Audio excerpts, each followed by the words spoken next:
Let's take a look at the starting lineup as the engines are fired. 36 strong for the Pontiac Excitement 400. On the pole, 12th career pole. New track record for Ken Schrader here. Alongside will be Rick Mast with his best start ever on a track under a mile.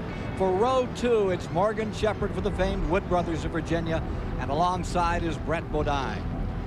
In row 3, it's a 6-time winner at Richmond, Daryl Waltrip, and shouldering him, Alan Kowicki. Made his Winston Cup debut here in '85. Going back to row 4, there's Kyle Petty, won it in '86. And alongside is Jeff Gordon, the sensational freshman, 5th at Daytona. In row 5 today, Dale Jarrett, who set it all in the Daytona 500. And Ernie Irvan, looking for his first Richmond win. Row 6 today is Dale Earnhardt, 5 times a winner in Richmond. And Mark Martin, winner of this race back in 1990.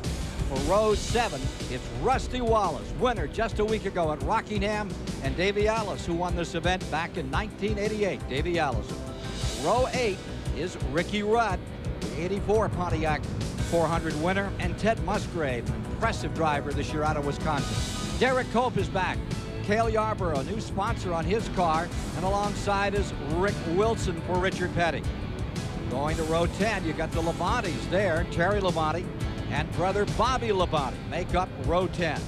Row 11 today, Jeff Bodine in the Bud Moore car. It's been strong this year. Wally Dallenbach Jr., the youngster from Colorado, carrying one of our onboard cameras. Going to row 12, Sterling Marlin and Jimmy Spencer ready to settle down to battle. Row 13 today, Bill Elliott, defending champion, way back in 25th position, and Michael Waltrip. In row 14, it's Dick Trickle, Raymock entry, and Phil Parsons, who's having a very good year. Row 15 is Dave Marcus, twice a winner here, and Bobby Hillen in the Junie Donlevy car, another onboard camera. In row 16, Lake Speed making his 15th Richmond start, and Kenny Wallace, the freshman from Missouri. Row 17 is Hutch Strickland and Harry Gant, a former winner on this track. The provisional starters, Bobby Hamilton, and from Ridgeway, Virginia, Jimmy Hensley in the Jimmy Means car rounds out the field. Ken, there's a couple of more stories we need to get to also. One of them are the tires. For more on that, let's go to Dick Berggren. Well, tires are a big story here, Neil, and the reason is Goodyear has brought a brand new tire to Richmond, and it's a brand new design. It isn't just the compound, it's the way they've put this thing together. 2 important characteristics about this new tire. Number 1, it's fast. It's real fast. 3 cars broke the track record in qualifying. Number 2, this tire is supposed to have much more forgiveness. You'll recall when the radials first came out, if a guy got a little sideways, that was it. He was gone. These tires, say Goodyear, the driver should be able to get out sideways and get the car back again. Importantly, these tires have never been run in a Winston Cup race. And although there's been extensive testing, we don't know what's going to happen until a race gets underway. Field is away. Preliminary laps. Pit road speed today, 40 miles per hour. 400 laps, 300 miles for $742,000.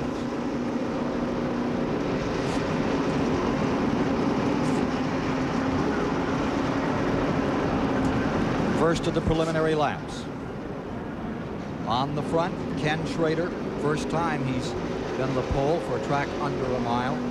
12th pole position in his career, the first since 1987 for the Missouri driver. Bill Elliott won from the pole here a year ago.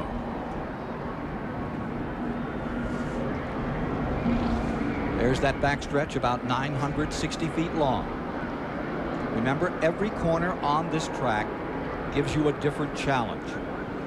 As you come down this main straightaway, it's D-shaped, got some banking to it. You can run 2 and 3 wide in this area of the track that you're seeing right now from Wally Dallenbach's car. And you go into turn number 1 and you drop down with Bobby Hillen's car for the moment. He's expected to run very well today.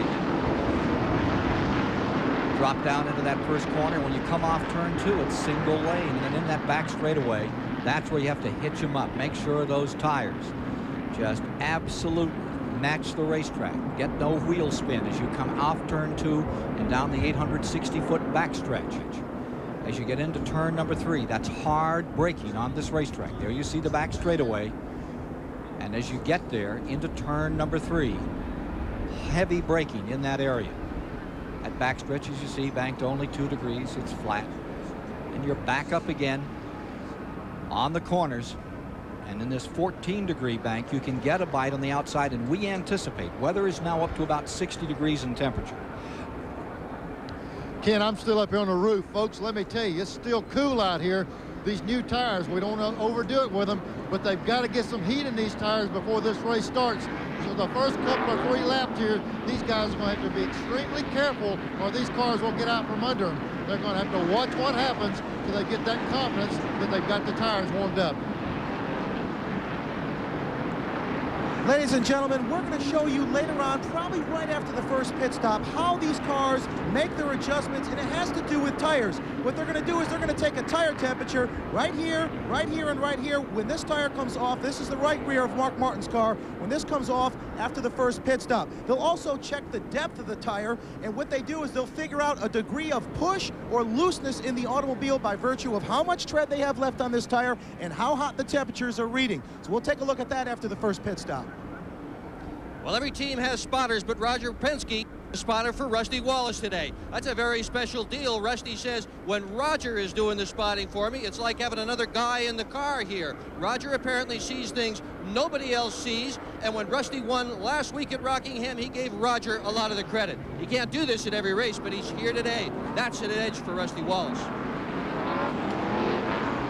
The race record is 105 miles per hour, 105.3. Dale Earnhardt did it back in '91, trying to get some heat into those tires. Heard the story from Dick Bergen about these tires which could revolutionize short track racing.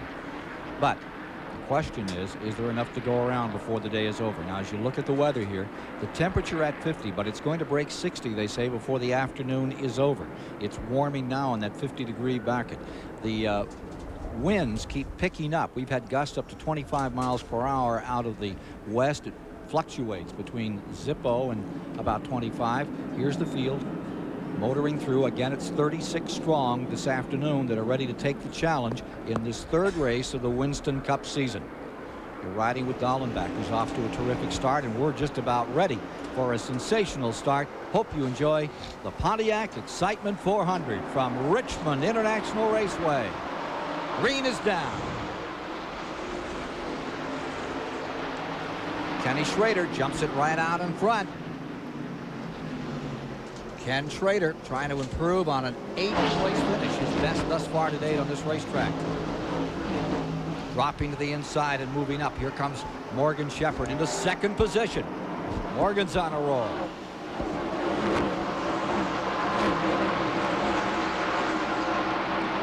I think we can expect that these guys are going to take it real easy till we get this thing worked in. I think it's going to take a couple of laps, or maybe 5 or 10, for these guys to really get the feel of what they have under them for a few laps. We see right now Morgan Shepherd putting a lot of heat on Schrader, but I think it's going to be a little area here where they get the confidence up in their race car because they're on new equipment right now. There you see the 24, Jeff Gordon, up on the outside of Kyle Petty, back with the leader, where you see Schrader holding off Shepherd, and Nast has fallen back to 5th spot. There's the 42 of Kyle running in 8th, and right there with him, Jeff Gordon. Again, a good indication of this racetrack. We see even this early in the race the ability for a car to run a little bit wider and not necessarily be right on the bottom and still run fast. Good racetrack for this type of racing, a lot of room. Lake Speed in trouble and coming in car number 83 early. Lake Speed on pit road. Back with the leaders, and it's a struggle. Schrader in 1st, Shepherd in 2nd, Alan Kowicki in 3rd. Brett Bodine now is in 5th. In 6th is Waltrip. 7th is Kyle Petty. 8th is Gordon, and running in 9th is the number 4 car. Arnie Irvin back there in 9th. Mark Martin rounds out the top 10. I tell you, Morgan and the Wood Brothers car really all over the back bumper of Schrader. He's right on top of him. Matter of fact, looks like maybe Schrader's holding him a little bit because here comes Alan Kowicki up behind the 21 car. So looks like Morgan might have something for the 25. And Brett Bodine down on the inside in the 26 moves into 4th spot. Rick Mast, who was the qualifier on the outside of the front row, slipping back another spot. Ken, we heard him say at the top of the show they changed 3 springs and hope they hit on something. So when you make that major adjustment, you might have to do a little bit of work during the course of the day to get it a little bit more fine-tuned.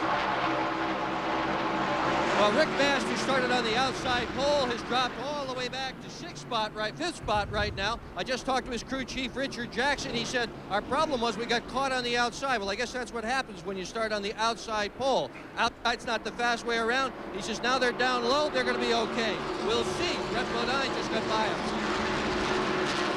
Battle up in front, still Schrader on the point. $38,000 bonus today from Unocal if Schrader can win this race. Down to the inside.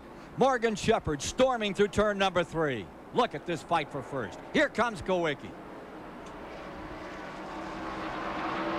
Morgan has got a good line getting in the corner right here.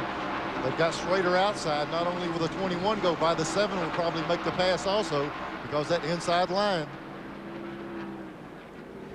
Schrader's hung out there on the outside. The 7's going to work there. Then we're going to see the 26. Once you get out there, everybody takes advantage of you being on the outside, and they just keep closing the door, keeping you out there.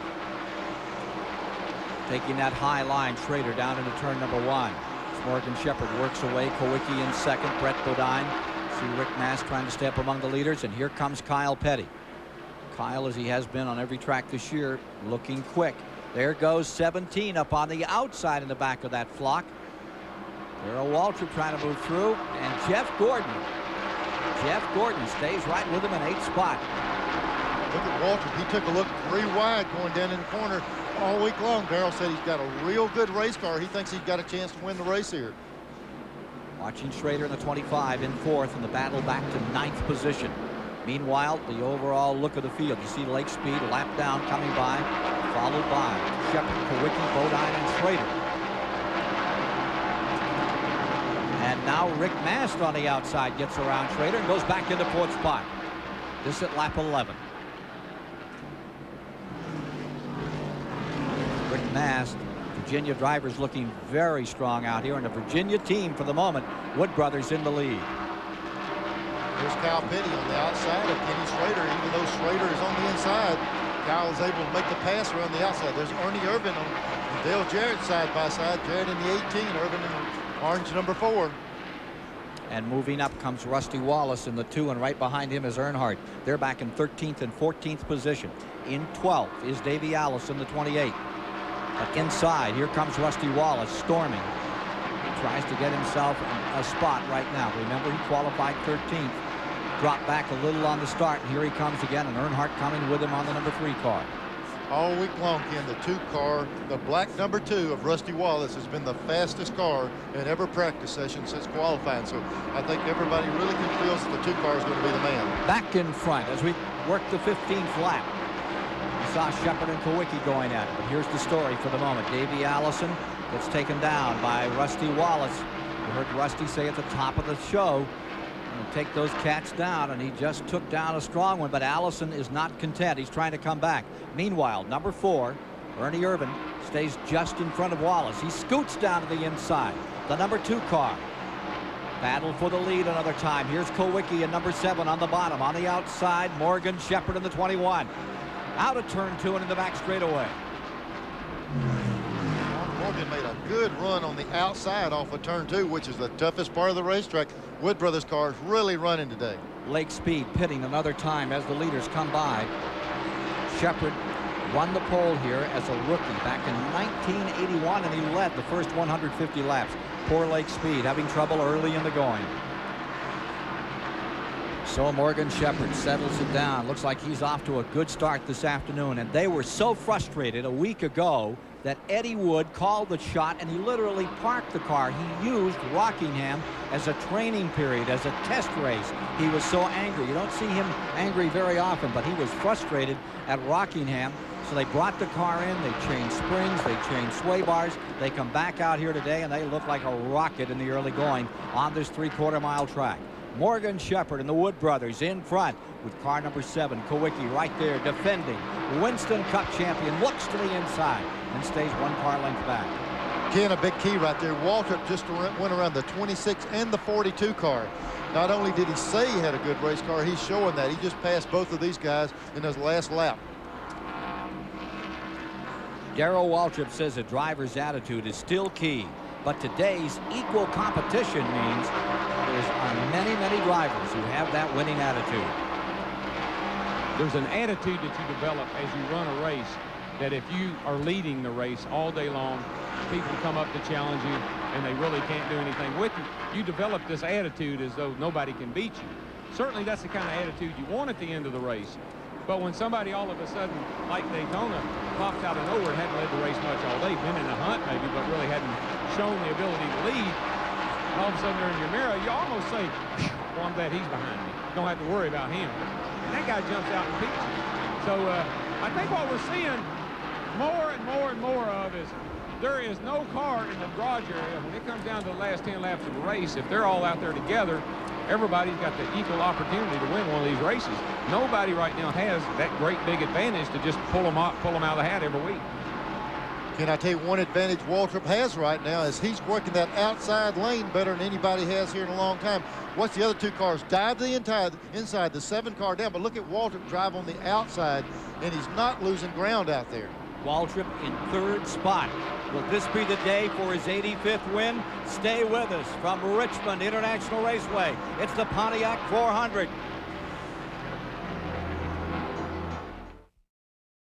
Turn 2 at Richmond is a 1-lane affair. You just follow nose to tail through there. That's everyone but that number 17.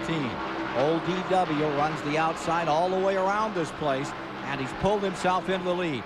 Right here, he ducked down to the inside through a dummy as if he's going to stay out on the outside. Morgan Shepherd moved over, wide open, and the 17 was home for the lead for the moment. It's Waltrip now in front. Kyle Petty finds himself in 2nd. Morgan Shepherd's back to 3rd. Alan Kowicki's in 4th. Brett Bodine in 5th. And Jeff Gordon maintains 6th. This as we come to the 30th lap.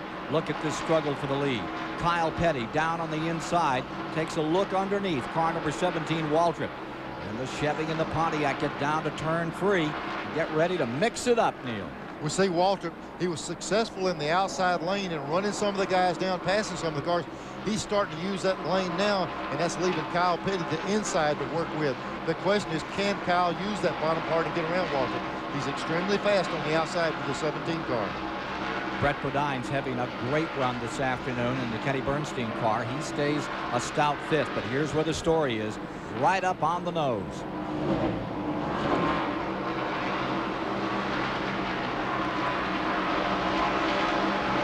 Checking further back in the field for you, Rick Mast has fallen to 7th. Rusty Wallace is now up to 8th. Davey Allison is in 9th. Dale Jarrett's in 10th. Ken Schrader's 11th. Mark Martin has fallen to 12th. Remember that he had a pretty good run, qualified 10th on the event. He slips back a bit now. And he could be waiting this one out for a while. There's your battle. Waltrip and Petty for 1st place. Again, when a driver like Kyle Petty in the 42 car sees that open lane available, he says, man, I'll sail right on by this guy. And usually that happens, but Kyle is not able to gain a lot in that bottom. Waltrip's car is working so good on the top, he gives him that preferred lane in the bottom, and Kyle still can't handle him. So Waltrip is really being impressive with that move he's making on the outside. Taking a look at the telemetry now. Wally Dolan's back car. Wally Dolan back out of Colorado, showing us how many RPMs they crank up and how much they turn into miles per hour. Up over 130 in these straightaways, then back down to 90. And a lot of brake to roll them around this place. They use a lot of brake. Wally's car is off the pace a little bit. Right here, top RPM. Let's see what, we see him not seeing the big numbers. Let's see what the thing turns down the straightaway right here. We're up 6,500, 7,000, 75, 78, 81, 8,200 RPM. If he was getting through the corner like he wants to, some of these guys are turning the motors 86 and 8,700 RPM.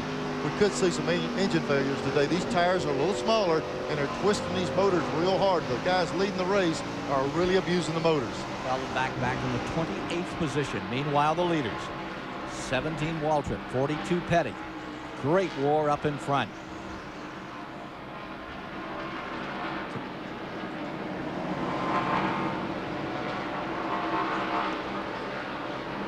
Take a look at this battle. Number 2 and 1. That's Rick Mast on the inside. Well, he was on the inside. He slips up a bit, and here is Rusty Wallace right beneath him. Wallace going down low and trying to move into 8th. Into 7th, rather. gets it. Mast is back to 8th, Davey Allison in 9th. And you see Dale Jarrett beginning to put the Joe Gibbs car into contention. Just in front of them, side by side, the 24 car and the 26. The 24, Jeff Gordon down on the inside, and the 26, Bodine. There's the number 2, Rusty Wallace, back there in 7th. Davey Allison, Rick Mast. You string him out in the back straightaway. Ken Waltrip's car is running so good. Let's go down to the pits with Randy and see if we can find out what's happening with that team. Well, Barry Dodson has been keeping times on his driver, Daryl Waltrip. Barry, I know this has got to feel good for your first year with this team. It does. You know, it's been a long time coming here. We knew when we got here we had a good race car. We both need a little bit of good luck right now. Maybe today will be the day, but it's like old times, just with a different driver, a great guy. As we watch Daryl Waltrip lead this show, gentlemen, we should point out he hasn't been feeling that well so far this year. He thinks he may have had a cracked rib at Daytona and Rockingham. He told us yesterday, though, that he's feeling a lot better, very racy for today's event. That's what he's showing so far. Well, we thought that Bobby Hillen was off to a great start, but now he's backed up and he's about to get lapped with 40 of 400 complete. Take a look at Jeff Gordon in the 24 running in 5th spot, and all of a sudden the 26 is backed up, and I think he's showing some smoke. Indeed he is. The 26, which was running so well and had been battling with Jeff Gordon up in 5th spot, is off his feed. Ken, the tailpipes for both banks of the engine, the left and right tailpipe, come out the left side of a car on this side of the racetrack, so it's hard to tell which one, but he's definitely got a problem with one of the cylinders in the motor. It's either running hot or he's got a cylinder going way up. What a bad break after a very good start in the early going for Brett Bodine. There's his brother, tucked right in there with him for a moment in the 15 car, and now scoots below. Jeff had the best Ford finish down at Daytona. Here comes Earnhardt with him. When they start smoking like that, they don't get any better, and we've got such a long distance to run. It surprised me if that car can continue to run. 10th, 11th, and 12th. Let's go down to Brett Bodine's pits. Well, Brett Bodine is going to be coming in almost certainly. They're ready for him. They say, however, they do not know what's wrong with it. I just talked to Clyde Booth, and he sort of shrugged his shoulders. He said, we don't know. It's not right. They're ready for him, but he's not here yet. 43 laps complete as Waltrip dominates the early going with Kyle Petty 2nd and Alan Kowicki back to 3rd as Morgan Shepherd gets shuffled back to 4th. Jeff Gordon, the rookie, stays in 5th, and Davey Allison is in 6th.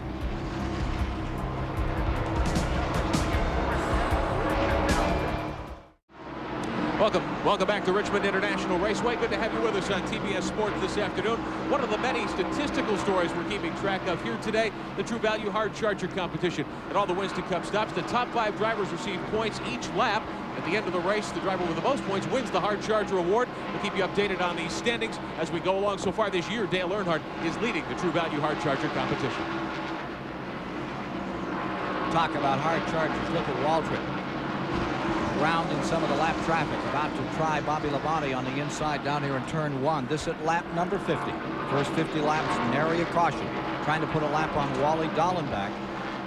Back straightaway in the Keystone car.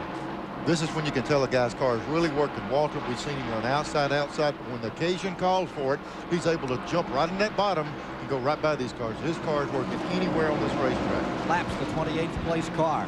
And here comes Kyle Petty right with him in 2nd. Remember that Kyle Petty in 2nd and Kowicki in 3rd.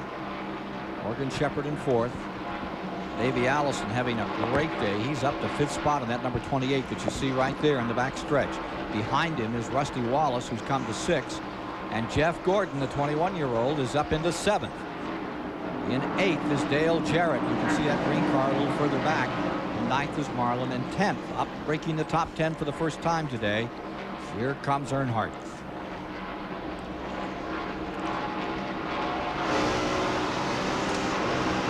Derek Cope giving us these pictures down the backstretch. Cope with a brand new sponsor on the car. Again, here we go. We're going down the back straightaway right now. Watch this going in this corner. You got a lot of room getting here. We're up under the 14 car. Watch how wide the track is coming off here, coming down the front straightaway. Big wide arc right here. We're able to get 2 and 3 wide going down this corner. And use that to funnel down into one, getting in the corner there. We saw the 98 car wiggling, getting in the corner. Real tough place. This is the toughest place track, right up off 2. Wall just jumps out at you. He's got a car on the outside of him. Be really careful. Trop Arctic in-car camera giving you those pictures as we see Terry Labonte in that Kellogg car on the outside. Phil Yarborough, that new Bojangles sponsorship, 33rd to 11th. Good run out there. Bodine wheeling right up through. Here's Dick Burton. Well, Brett Bodine is behind the wall. Your team manager said the problem is oil is staying up in the cylinder, not going down. To fix it, can you fix a problem like that? That's it or not good. Motor's lost power. We started falling back there and started losing power. I don't know what's causing it. They might have an idea, but it definitely lost its zip and we started falling back in the pack. You know, I just hate it. We had a good qualifying run and was going to work toward.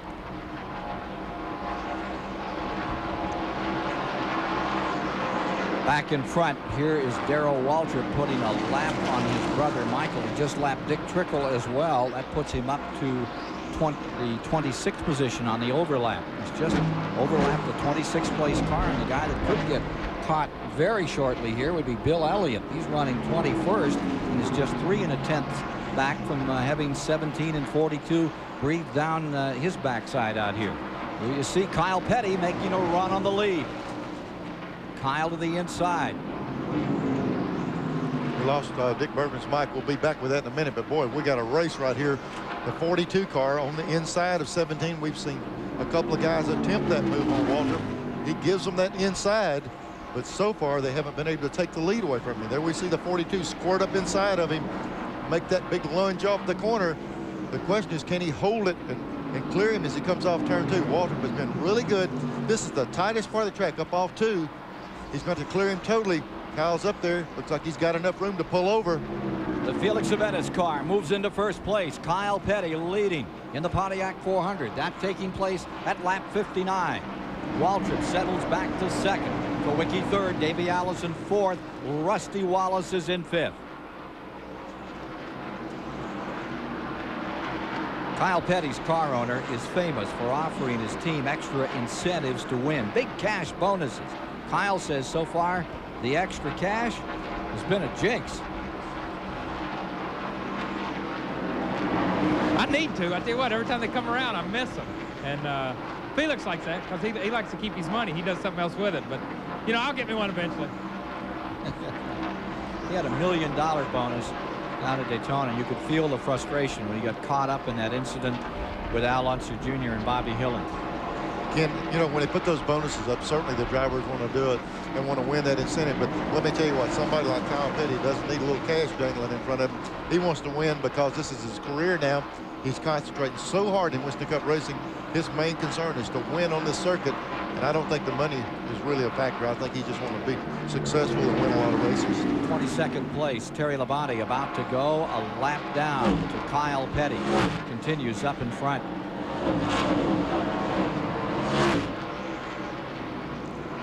There goes the train. Here comes Waltrip right back in the picture again. This car seemed to work better, a little bit wider, and they had to pinch it down there. And, you know, Kyle squirted up off the corner and got away from him a little bit. You got to be careful working this traffic here because you put a lot of trust in that guy when you come off those corners.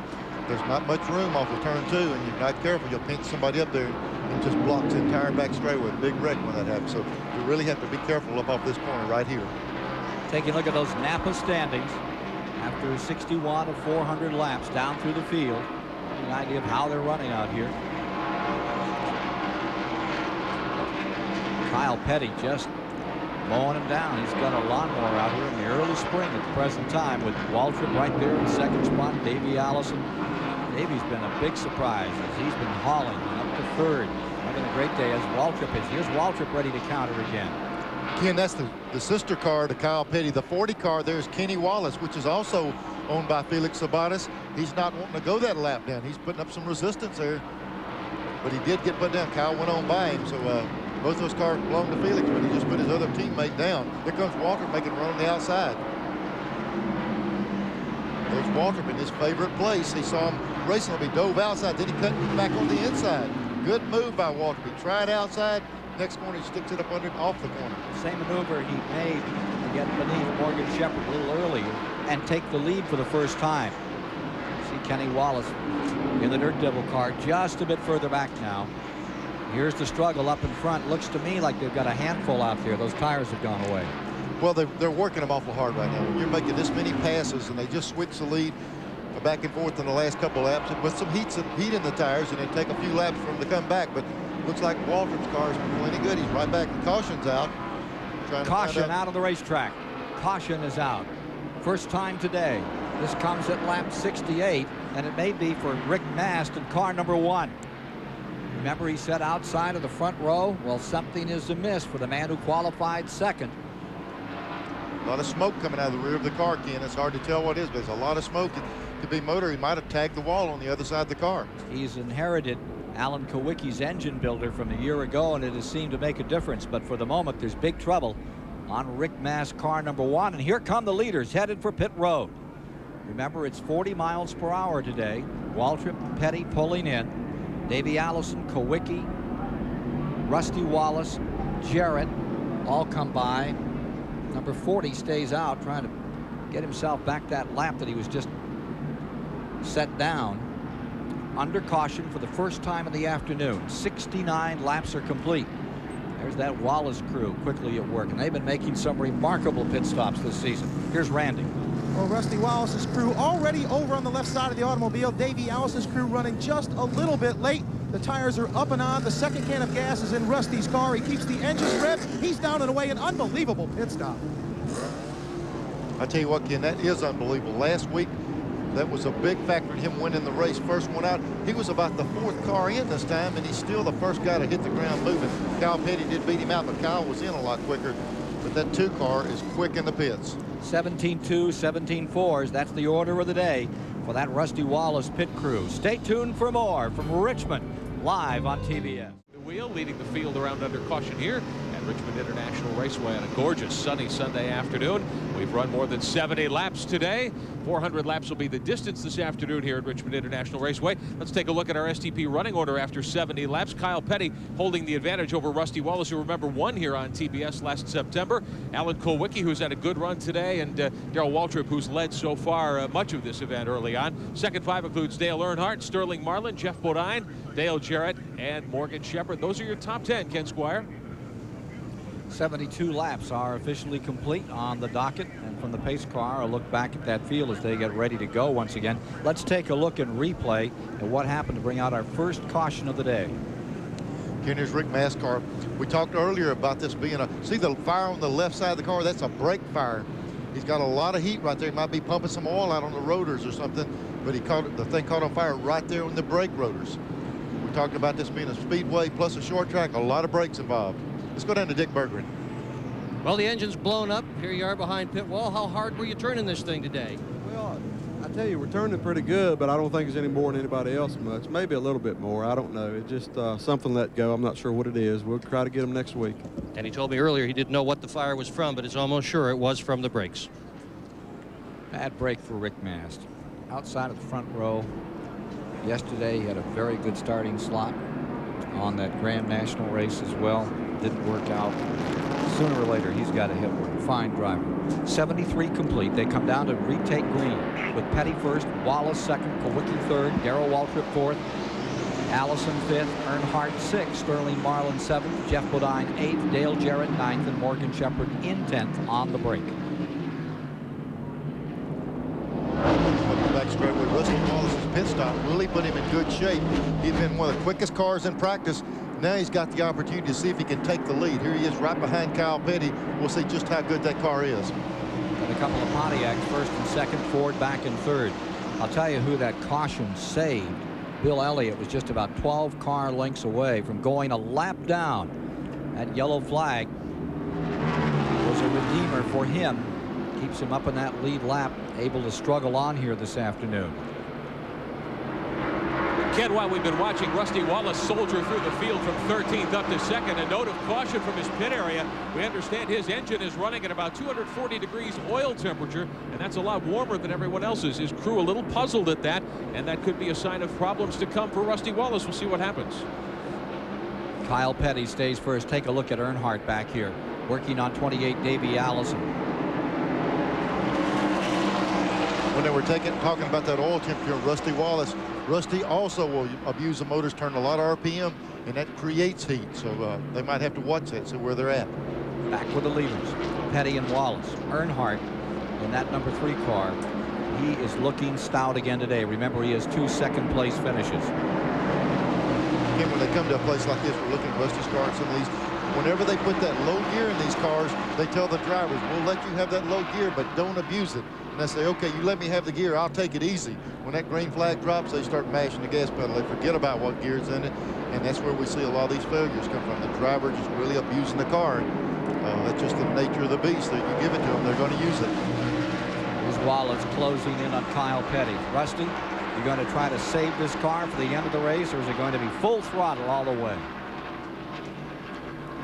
I'm not saving nothing. I'm going to run every lap as hard as I can, get as many bonus points as I can for leading the lap and the most laps, and win the race.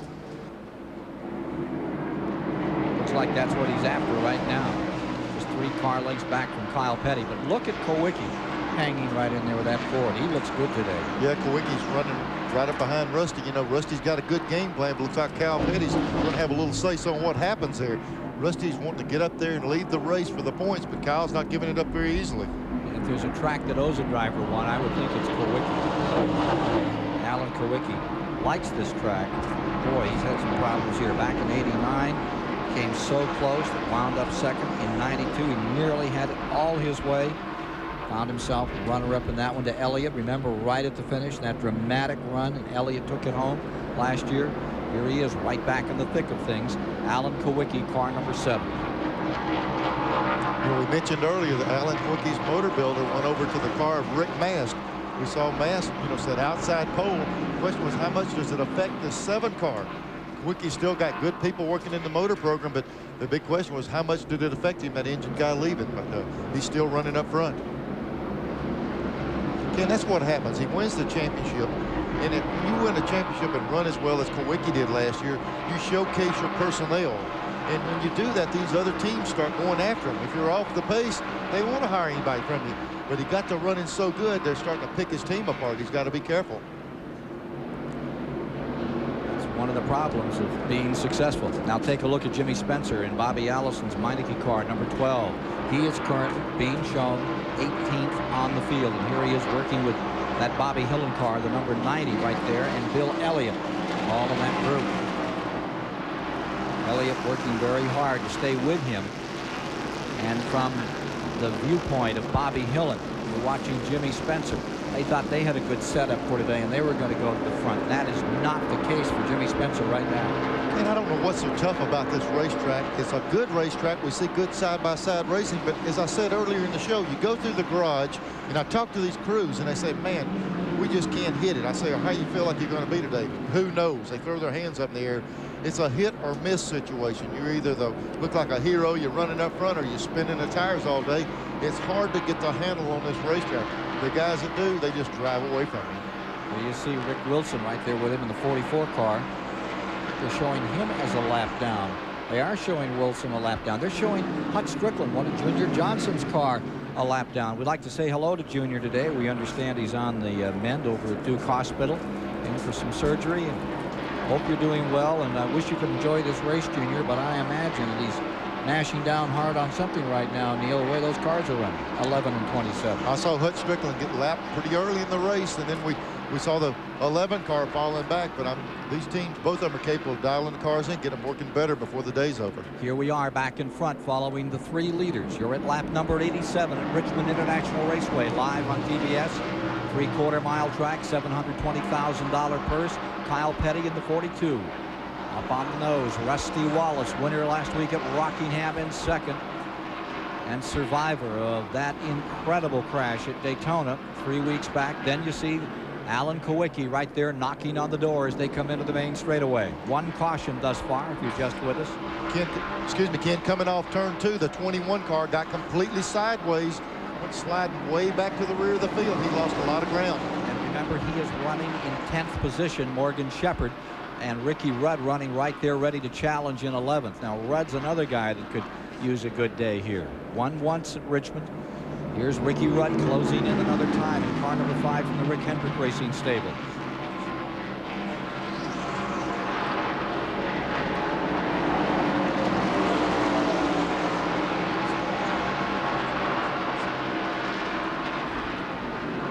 That number 40 car is being shown as a lap down. Am I correct on that? That Kenny Wallace is back about 23rd, 24th? He just got lapped. Kyle Petty lapped him just a while ago, just before when they went to caution. He was put a lap down.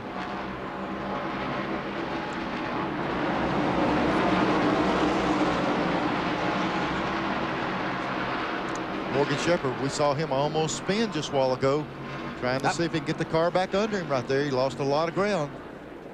He had it sideways there for a moment too, but he's so smooth. Look at Harry Gant trying to get back in this thing. Now take a look at number 41. What a story here. Up to 10th spot, Phil Parsons. What a run he's having. That Hedrick team is really coming around, and Waddell Wilson now joins this team, taking over with this number 41 car.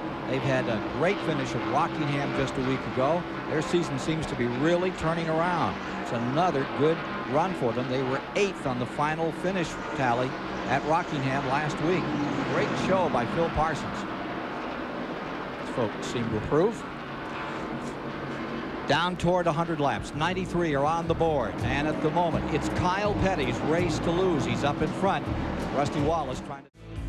Riding with Wally Dallenbach in 27th position now, the Jack Roush team, trying to get this Richmond track in hand, but off the lead lap at the present time in car number 19. Here's the leader, Kyle Petty. His Pontiac stays first. Rusty Wallace maintaining second position and back about 2 seconds from the leader. It's 1 6/10 seconds between first and second place, with 104 laps now complete. Davey Allison finds himself in third for just a moment. Let's go down to the garage area for these updates. Well, I'm with Robin Pemberton, who is Kyle Petty's crew chief. Robin, you guys are running so well. Are you running as hard as you can, or is there more? He's running pretty hard right now. I guess he tries to put as much distance on him in the field as he can. There's a lot of racing to go. We're still a little gun shy after what's happened the last couple of weeks, so hopefully we can pull this off. Now, this number 42 car has been in the hunt in every race so far this year, but it's had problems. Now for more from the pits, here's Randy Pemberton, Robin's brother. Well, Dick, recently we've heard Rusty Wallace come over the radio, and he said he had a little bit of a vibration in the left rear. Buddy, is everything okay with you guys? Yeah, everything's fine. We just, car's got a little push in the middle of the corner, and I think that's making the tires chatter just a little bit. So we don't have any problems. The Miller Genuine Draft cars, Pontiac's running pretty good today, and we had a great pit stop there. I'd like to just say hi to Judy and the girls back there watching today. One other note on that pit stop, Rusty was warned by NASCAR when he came out second to Kyle Petty there that he went a little too fast down pit road. So just a brief warning, pit road speed 40 miles an hour today only. Waltrip and Kowicki still going at it. Chevrolet and Ford.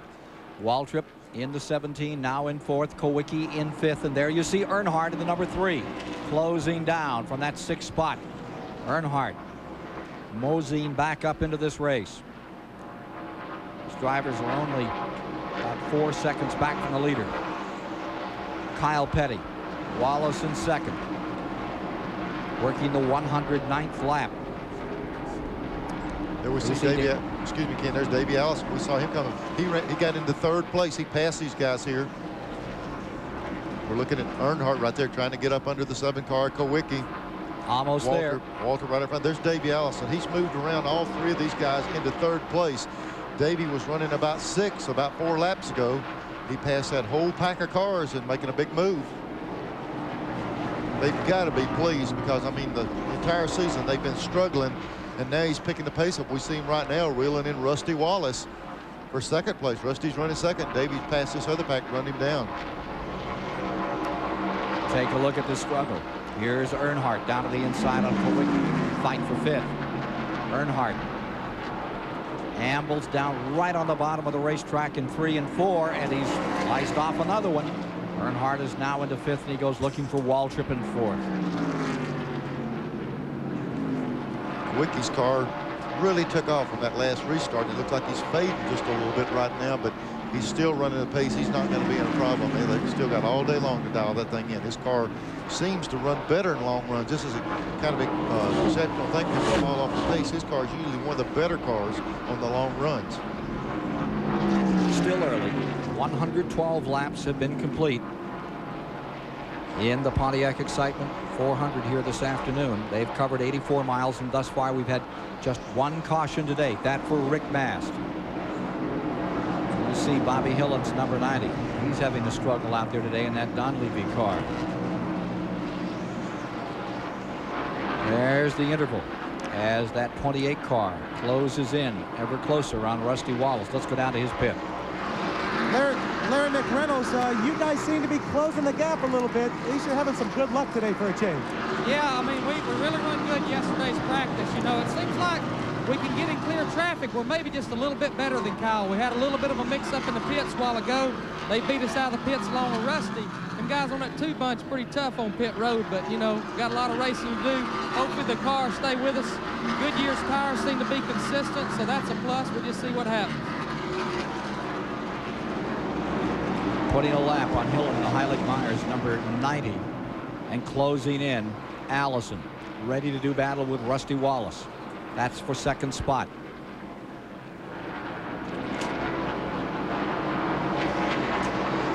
Kyle Petty maintaining the lead. Pontiac stays up in front, and there's Schrader in the 25. He's about to go a lap now. What is he, about 20th on the field right now? Yeah, and that's your pole setter. You know, he started out on the pole, and here he is fixing to go a lap down not very long into the race, so they're having a lot of trouble.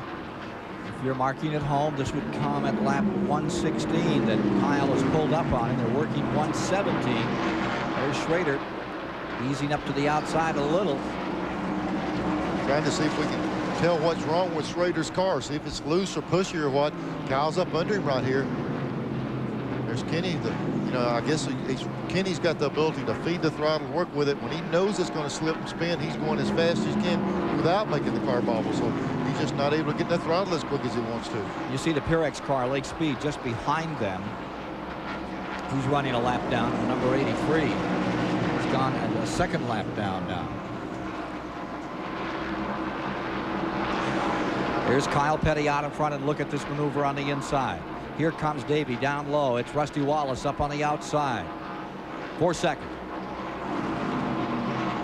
Davey's won before on this track since it was reworked, since it went from a half mile to 3/4. Davey's ran really well at this racetrack, and evidently their little black book that you keep all the notes in is paying off for them. They seem to be right back on track.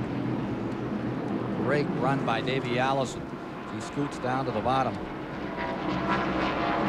Boy, is that car working today. That's impressive.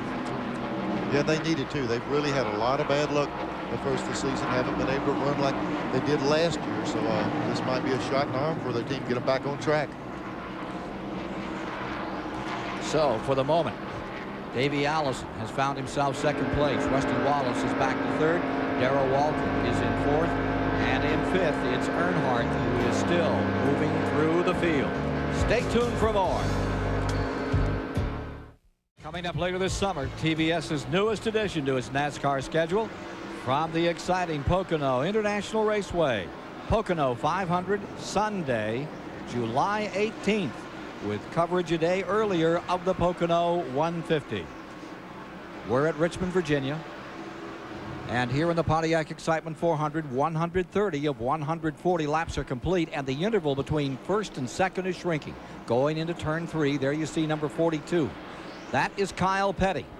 And Davey Allison's Ford is definitely closing him down. It's just 1 2/10 of a second, Neil Bonnet, between first and second. And Kyle Petty is not slowing down. Davey Allison picking the pace up. To give you a good indication, Kyle Petty just lapped Bill Elliott, and they just lapped the Hut Strickland's car again. So both of these guys are really running. Davey just seemed to be able to roll him in. 19th place Elliott was in when he went a lap down. Ken, we've been showing some guys what they look like when they're driving them good. Let me show you what a handful of Hut Strickland's got here. Watch Kyle Petty. He's going to follow the 27 car up the back straightaway just a lap or so ago when he lapped him. And watch what happens when your car's not running. Watch the 27 car, the red car. Watch him up off of this corner. Back in, slipping all lap, running, jumping around. Hut Strickland just cannot get on the throttle, and that's the reason he's going down. It's when these cars are driving good, they're a lot of fun. When they're like this right here, you've got a handful. So the McDonald's car, Hut Strickland not having a good day at Richmond, while Kyle Petty is having a dandy. Allison's doing pretty well. So is Waltrip in third, Rusty Wallace fourth, Earnhardt fifth, Kowicki back to sixth, Sterling Marlin. Rebesta's car is in seventh. Going eighth is Jeff Bodine. Ninth is Dale Jarrett. And 10th, remaining in 10th, is Phil Parsons. Having a good run here. Parsons' car has really worked on his car. He's running a lot better. Just getting some speed, a little bit more speed. They've got some consistency now. Bobby Hillen's car, which is off the pace but trying. The Heilig Myers Ford, which had qualified back in 30th and having trouble finding anything on this track today. They just haven't got the right setup. No, and Dunleavy's car, you know, he runs good at this racetrack. I felt like he would be on top of it. I'd like to see him run a little bit better, but they're just off the pace a little bit. Again to the lead. Kyle Petty's 42 up in front and closing, ever closer. Well, that number 42 moves number 28, Davey Allison, from that second spot. Waltrip stays right there in third, about 10-12 car lengths back. Pretty fair interval on those leaders with 136 laps complete. Schrader had a shot at a bonus of $38,000 today, but already he has been lapped. Again, that handle just, you miss by a quarter of an inch and you miss by a lap. And I tell you what, a key to sitting on the pole here at this racetrack is to be able to have a car that's loose enough that it will go real fast. But in the race, sometimes it bites you. If you're loose, you can't go when you need to go, and it's hurting during the race. There we are inside the car with telemetry. We're in the Keystone car right here. Riding with Wally Dallenbach. See Kyle Petty up there. He's the leader.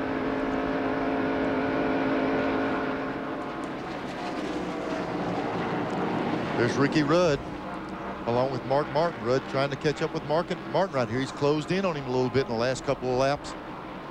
Mark usually runs exceptionally well at this racetrack, and they got a little bit of work to do today to get the thing where he can get up back up front with it. 11th and 12th position right here. Mark Martin taking over in front of Ricky Rudd. Ford and Chevy. Mark Martin thought he would have a day right up in front before this was over, but thus far he's just outside that top 10, as is Ricky Rudd. Yesterday, Mark Martin just drove away from the field in the Busch race and really felt like he was on top of things for today's race, but he's off just a little bit, and that's all it takes in this type of racing. You don't have to be lousy, just a little bit off the pace, and you're way back in the field. And again, back with the leaders. Here comes the 42 car, Kyle Petty to the stripe. And just behind him comes number 28.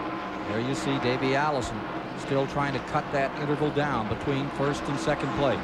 5 lead changes among 4 drivers thus far. 1 1/10 of a second separate first and second position for this sold-out crowd of over 67,000. You add the suites in here, and you're up to 72,000. Packed house and more seats to be added before we return in September for that night race here in Richmond. Yeah, and you talk about some dedicated fans. It is cold out there. It looks sunshiny, but believe me, it's plenty cool outside. It's not been one of the better weekends weather-wise, but boy, these fans are really loyal, and they've stuck it out all weekend. Seeing a pretty good race as Davey Allison closes in. For the moment, Kyle has him covered.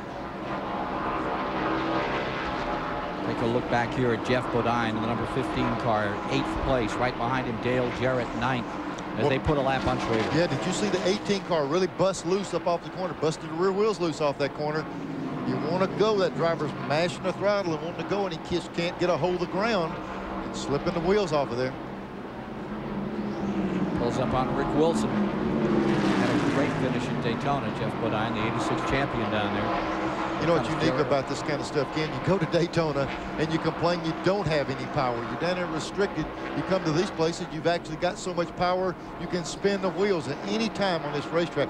Kyle Petty sitting here leading the race. I promise you, he's not slapping the gas pedal wide open. He's feeding that throttle up off the corner.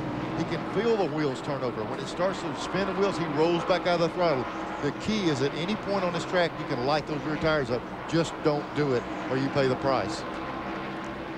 You see Jimmy Spencer's Bobby Allison car. He's the last car on the lead lap, back in 17th spot. He could go a lap down right here.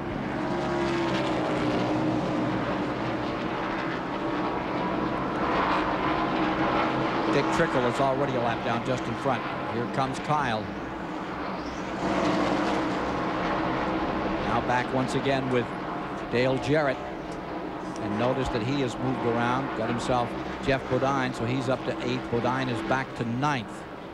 And he goes right through the eye of the needle there with Rick Wilson on the outside.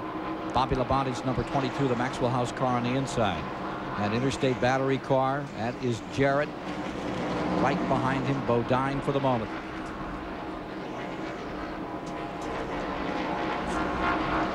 Jimmy Spencer down a lap. Good run here today, but that car is just that much off. There we go. We see the 42 car taking the lead. He passes Spencer, and Spencer jumps on him and says, hey, let me try to follow him a lap here. See if he's running a little bit different line. A lot of times you see a guy go lap down and he'll hang on the leader for 2 or 3 laps, but he's really probably abusing the car more than he was before. He can hang on for a couple of laps, but then he'll start falling off. See Spencer's car, the back end get out from under it? That's the difference. Kyle's car is just a little bit better up off of that corner and use more throttle than Spencer can, and he's eventually going to get away from him. Spencer was so confident that today was going to be a great day for that Bobby Allison team, that he was going to improve on his best finish in Winston Cup competition, which to date has been 3rd back in 1990 at North Wilkesboro, but not the case. He goes a lap down to Kyle Petty. 150 laps are now complete. 150 in the book, 112 miles of the 300 to be run. And for the moment, there's the man. He's up on Dick Trickle again, and here comes Davey Allison closing ground. Davey, are you feeling any ill effects from all those injuries you sustained last year? I think I'm fine. Right now, I still have a little stiffness in my arm when the weather gets like it is, and I just have to keep stretching it out and working it. But as far as the strength, everything's coming back good.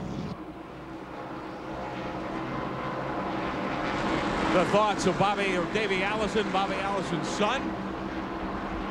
As we take a look at the running order here, we're well into the middle 3rd of the race now, and Kyle Petty continues to set the pace, but Davey Allison giving him all he can handle. A very quiet 5th for Dale Earnhardt. We'll have to watch him. Second 5 includes Alan Kulwicki, Dale Jarrett also there, Jeff Bodine, and Phil Parsons. Lots of great competition yet to come here at Richmond International Raceway. At Richmond International Raceway, getting up toward 160 laps complete next time around. And car number 22, Bobby Labonte, is coming in. We're getting down toward time to fuel again, aren't we, Neil? Again, they ran a good little while after that. We saw Bill Elliott pit while we were away, and he had to raise the hood. He had some problems. He lost a lot of time on pit road. 57 seconds. Yeah, they might come in a little bit early, just depending on if the pace is falling off, but they still can go quite a bit yet. Remember, they all came in at lap 74, and on this 3/4 mile track will be at 160 when they cross the stripe this time. That's watching. That was Elliott's stop a few moments ago. They say they kind of took their time out there. Yeah, watch him go under the hood, right? You see the guy bring the water hose over. He's snapping the water hose on top of the radiator, which pressurizes the water back in there. So not only are they coming in for tires, but they've got something wrong with running hot. See him taking the tape off the front of the car. They're trying to cool that car down. Back with the action for 4th place. Rusty Wallace is there. Earnhardt's trying to take it away. A lot of people said it would be the 2 in the tray to decide this race today. And here comes Earnhardt down to the bottom. At lap 162, Earnhardt thunders down to the bottom of the racetrack. Call that 161. He's there. And there they go, getting together, going down in turn 1. These two guys really like to race with each other, and they got together a little bit going down that corner. And both of them are intimidators. Earlier this year, Wallace had heard that Earnhardt was saying he's ready to run over anybody to win the championship. So he made it a choice, made it a real business to finding Earnhardt. He went out and had lunch with him and told him he said, man, I'm ready. This car is so good. And Dale said, well, you wouldn't do that to me, would you? He said, well, no. He said, you and I rubbed fenders a couple of times, but I'm ready.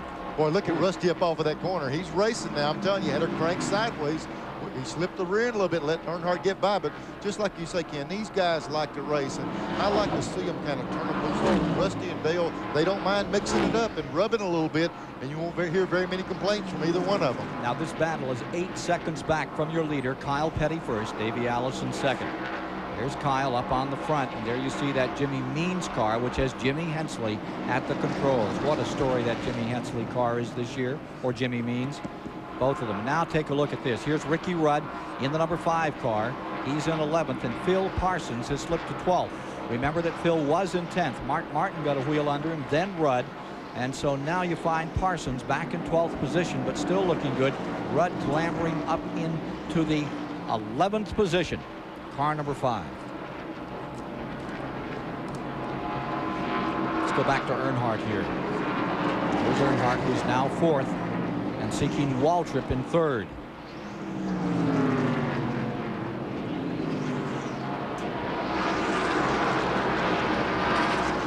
Well, gentlemen, I was standing in the Dale Earnhardt pit a minute ago. I talked to crew member Will Lynn, asked them when they might be pitting. They're looking to come in around lap 200. Now, they're discussing how many tires they're going to take on. I saw him raise up 2 fingers. Now, Dale has come over the radio. He said the car is just a little bit loose, but he's just riding a little bit. And, Neil, you know, if that car's only a little bit loose and they can correct it, the competition's in for a heap of trouble today. I tell you what, Randy, the key is every one of these teams. Earnhardt's saying he's a little loose. They'll adjust that. Rusty's probably calling his guys, say, I need a little bit of this. I need a little bit of that. As this race progresses along, don't hesitate. I'm telling you, don't be misled. We might see some of these other guys move up and challenge for the lead. Kyle's one on top right now. And Kyle just put a lap on Morgan Shepherd at number 21. Remember that Morgan led some of the early going for the Wood brothers of Stewart, Virginia in the Citgo car, but now they find themselves a lap down, and they're in 16th position. Without another caution, Kyle Petty is going to run this field into the ground. He's going to try his best to. When you're in a position like this, Ken, what you want to do, you say, well, I got him down. Let me smash him. Let's break their spirit. Not only are you leading the race, you want to just try to pull away and lap everybody you can, because these cars nowadays are capable of running 400-lap sprint races. This race, there's not going to be any pacing. They're going to be wide open.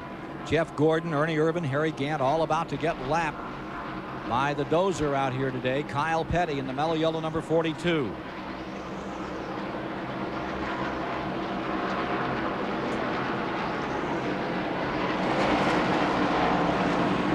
Here you see Phil Parsons in the 41 car in 12th position, trying to put a lap on Michael Waltrip. Phil now says that more than ever, if you want to contend, you have to run hard every lap. So strong. You know, the equipment is so good. You know, the brakes are so good now. People run hard as they can. I mean, we've talked about it in years past, how you run as hard as you can the whole race. But they are doing that. And they'll run as hard the last lap as they do the first lap. Well, he has a new crew chief in Doug Reichert, and there's a guy that will work hard for you. Crew chief for Dale Earnhardt's first championship back in 1980. That's a good guy. Phil Parsons is the type of guy that's been in the sport. He stepped out a little bit. He got back in. He won at Talladega and then had a tremendous wreck down there and came back from that. Phil Parsons is trying his best to get where he can go. Here's Kyle Petty coming down pit road right now. Leader coming in. This is at lap 172.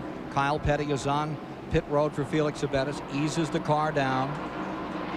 Crew ready. 40 miles per hour, if you're just joining us, is the call for the pit road travel today.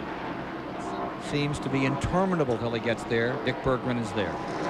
This is a scheduled pit stop. They had planned on doing this. Robin Pemberton is the familiar gas man on the right front. The man who is unfamiliar is the gas man on the left rear, however. It's Jerry Schultz rather than Richard Bostic, who had been fueling the car for several years. Schultz is filling in. Bostic has moved over to the other team, car 42. 4 tire change. Good stop for Kyle Petty.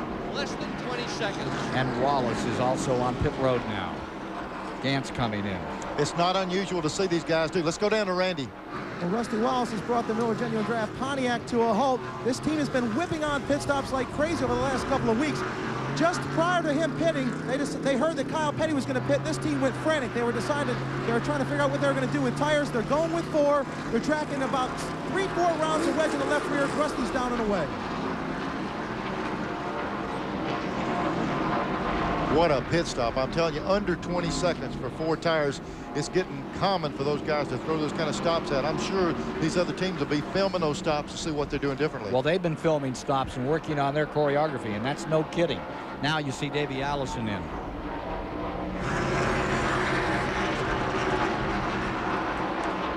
Randy. Joey Knuckles on the right front. Jackman already down and away from the right-hand side of the car. Second can of gas is already in. Norm Kotsamichi works on that. Oh, little miscue back there in the right rear. Pretty good pit stop, though. Now Davies down and away. I would say pretty good, Randy. Right at 20 seconds. We saw Rusty and him crank out of 19-something. A 20 is not bad. Look at Mark Martin's car. Cranking putting bite in the right rear of his car. Cranking turns a few rounds there, so he's not happy with that chassis. They're changing it. Rick Wilson is in. Parsons started in and backed up. There's Martin coming out. Ricky Rudd has been in. Martin is back on the track. Leader is Waltrip in the 17. Earnhardt's the second. Dale Jarrett's in third. We have Bodine in fourth. This is at lap 177. Making these stops under green. Earnhardt is ready to pit. Car number 3. Currently leading the Winston Cup standings. The 5-time champion rolls down pit road. And remember that 40 miles an hour seems like an eternity. Randy Pemberton is there. Earnhardt brings the number 3 Goodwrench Chevy to a halt. And of course, Kurt Shelmerdine used to be the blazing front tire changer on this automobile. Now it's crew chief Andy Petrie. What happened here is Kyle Petty forced these teams to go ahead and pit early. But what they don't want to do is catch a caution right now. We've seen a few races get messed up because guys get a lap down under caution. Left side tires already out on the 4-tire stop. Earnhardt down and away. Donald's pit stop timed at 19.9. Musgrave is in. Strickland comes in. Waltrip maintains first place. Daryl Waltrip at number 17 stays out there with new crew chief Barry Dotson looking on, and Dale Jarrett in second. More in a moment.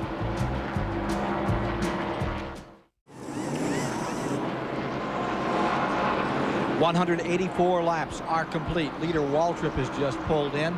Back underway. Here you see Bodine. He's on pit road. Let's take a look at what happened when Daryl came on pit road.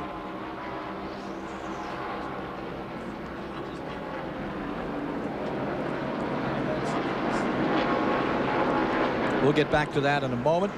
Meanwhile, we see Terry Labonte also coming on pit road. Schrader is there.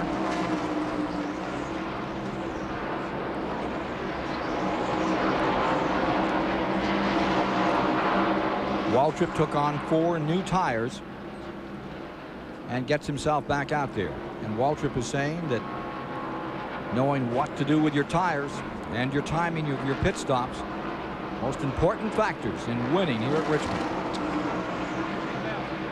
Is about got all the really, really good out of them. And you're in a situation where you cannot afford, if you're leading the race, it's the worst position to be in, because if you go in the pit and put on 4 tires, say the first 4 or 5 does, but the guy running 6 says, I'm going to gamble. You come out and you got to pass everybody to get to that guy. He may get away far enough that you can't catch him on those new tires. So new tires are the absolute controlling factor of how well you run, but you got to know when to put them on. You know, we were second guessing just a while ago why Kyle Petty came in when he did. But when you're leading the race, he couldn't afford to run out of gas. And once he makes that call, he makes everybody else have to do it. And to keep the part Daryl's talking about, if somebody goes 2 tires and beats you out, gets your lap down, caution comes out, you're in trouble. So it's just a gamble any way you do it. The guy leading the race usually dictates what everybody else does. We just saw that happen. Let's put the race back in perspective here for a moment. We're at lap 189. We work our way toward the mid-mark of the event. As things stand, you have Kyle Petty out in front and showing just incredible power and a car working well. Now you see that Gordon car. He has gone a lap down the 24. Jeff Gordon is 11th and being shown, but he's trying to get the lap back right here. Yeah, Kim, I don't understand what's happening to the 42 car, because we saw him come out. We saw the 21 car drive right around him. Now we're seeing a 24 car go around him. Seems to be a problem with Kyle. And you're seeing the 28 Davey Allison move in for the lead. There's the battle. This is for first spot, and we need to get a message and get some understanding from the Kyle Petty pits as to what is happening here. There's Kyle Petty, who just had everything going his way. Now the 24 car, that is young Jeff Gordon, has taken back a lap, and here comes Davey Allison on the outside trying to go for the lead. Here the car come up on a lap car of Bobby Labonte. That's going to put Kyle pinned down behind him. He was able to squeeze up in front of Davey, but Kyle is not up to the speed he was before. We've seen a couple of cars pass him. As you watch this, bear in mind that in third spot is Rusty Wallace. Running fourth is Dale Earnhardt. Fifth is Kowicki. Sixth is Waltrip. 7th is Dale Jarrett, and 8th is Mark Martin on the field. A little further back, 9th is Gant, and now Gordon is 10th, and we only have 10 cars in the lead lap, Neil. Ken, it could possibly be that Kyle's car might take a few laps for the tires to do what he wants it to do before he can drive away, because it took him a while earlier to get to the front, and with the new tires it seemed like several people got around him, but right now he's able to handle Davey. Let's see if Dick Berggren can give us something more on that. We'll go right to the source. What's going on with your race car? The race car is fine right now. There's a couple cars that are on the tail end of the lead lap, and they're running real aggressive right now. And like I said before, you know, we're a little snake bit. We're just trying to take care of our equipment. We had about a second and a half lead. Now it's down about a car length. We'll let it get ironed out, get our rhythm back. Smart move. I tell you what, he said the key word is rhythm right there. Once a driver gets settled in, he gets used to rolling down in the corner, rolling up off the corner. He gets a certain pattern going, and he gets to where he can repeat on that stopwatch time and time again. And Kyle's trying to get that rhythm back. There you see the two leaders, Kyle Petty and Davey Allison, as we get down to lap 195 out in front. Looking back into the field, then you see the 98 car running a lap down. Derek Cope, with him comes Bodine. And Ernie Irvin, who's not having much fun out there today. Ricky Rudge, number 5, is back in the 13th spot. Caution flags out, Ken. Schrader got into the wall. The caution's out. Schrader got into the wall down there, knocked the rear end way over in the car. Second caution of the day, and it comes at lap 196 for Ken Schrader, the pole sitter. Take a look. Boy, there's Rusty Wallace on the inside, the 44 car of Rick Wilson. Schrader got out there in the loose stuff, up in those marbles, and the car just would not turn. And when I say marbles, it's just rubber out there. Gets in that stuff, it's like hitting oil, and you can't get the car cut. So Kyle Petty stays in front. He tried to put Jeff Gordon a lap down. Gordon would have no part of it, so he makes up that lap by half a car length. We'll have 10 cars in the lead lap when we return. Back with you at Richmond International Raceway, and we are halfway. 200 laps complete, 200 to go, and now there are 10 cars in the lead lap. Ken, we just made the statement. We saw Schrader get in the wall, and you heard me say he got up in the marbles. Let me show you what the marbles are on a racetrack. This racetrack acts like a cheese grater to the tires. As the tire goes through the corner, it just actually shears off pieces of rubber, and it rolls up like bubble gum. Look right outside. You see the cars passing down low, but look high. Look at the big chunks of rubber. That's anywhere from ½ inch in diameter up to 2 inches, just like big balls of rubber chewing gum laying on the track. When a car gets out of that groove onto that, it just starts rolling up on the tires, and there's no control. And you can see what Schrader got into. There's no control once that happens. Let's go down to Rick Benjamin, who is standing by with the Mint Snuff mid-race report.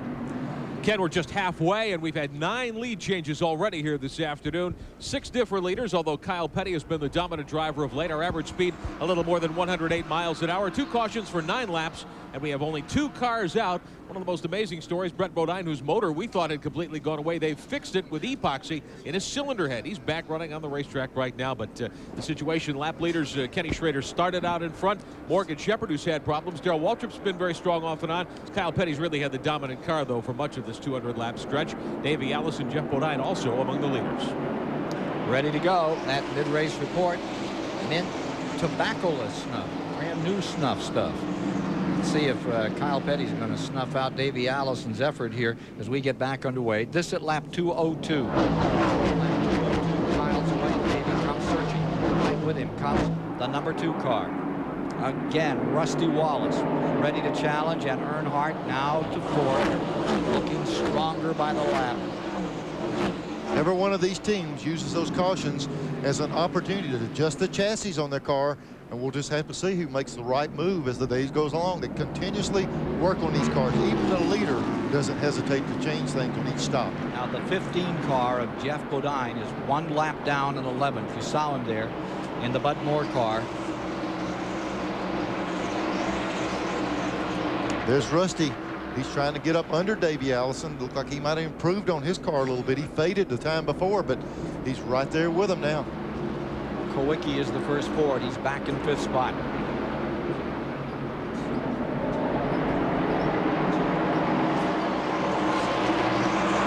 There's some of Kyle Petty's crew. They're clocking every lap just to see if their car is going to be able to repeat the good laps it made the time before.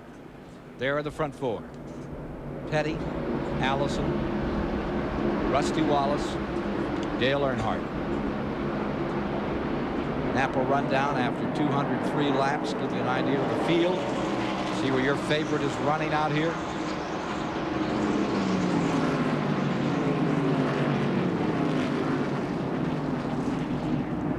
We see all three of the leaders really twitching their ears up off that corner simply because they're cranking out real fast laps right now. Even though they got good race cars, when you crowd it, you're going to use up some of that racetrack.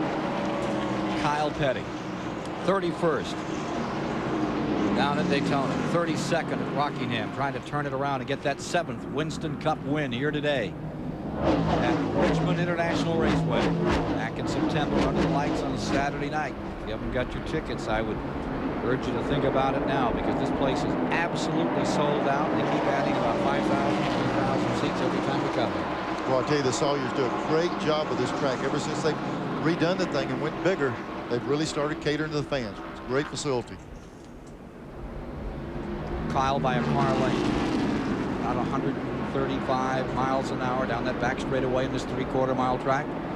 If you're just getting your set adjusted, it's been a great race. Morgan Shepherd got himself the lead early. He's now gone a lap down. Ken Schrader socked the wall after he had set on the pole.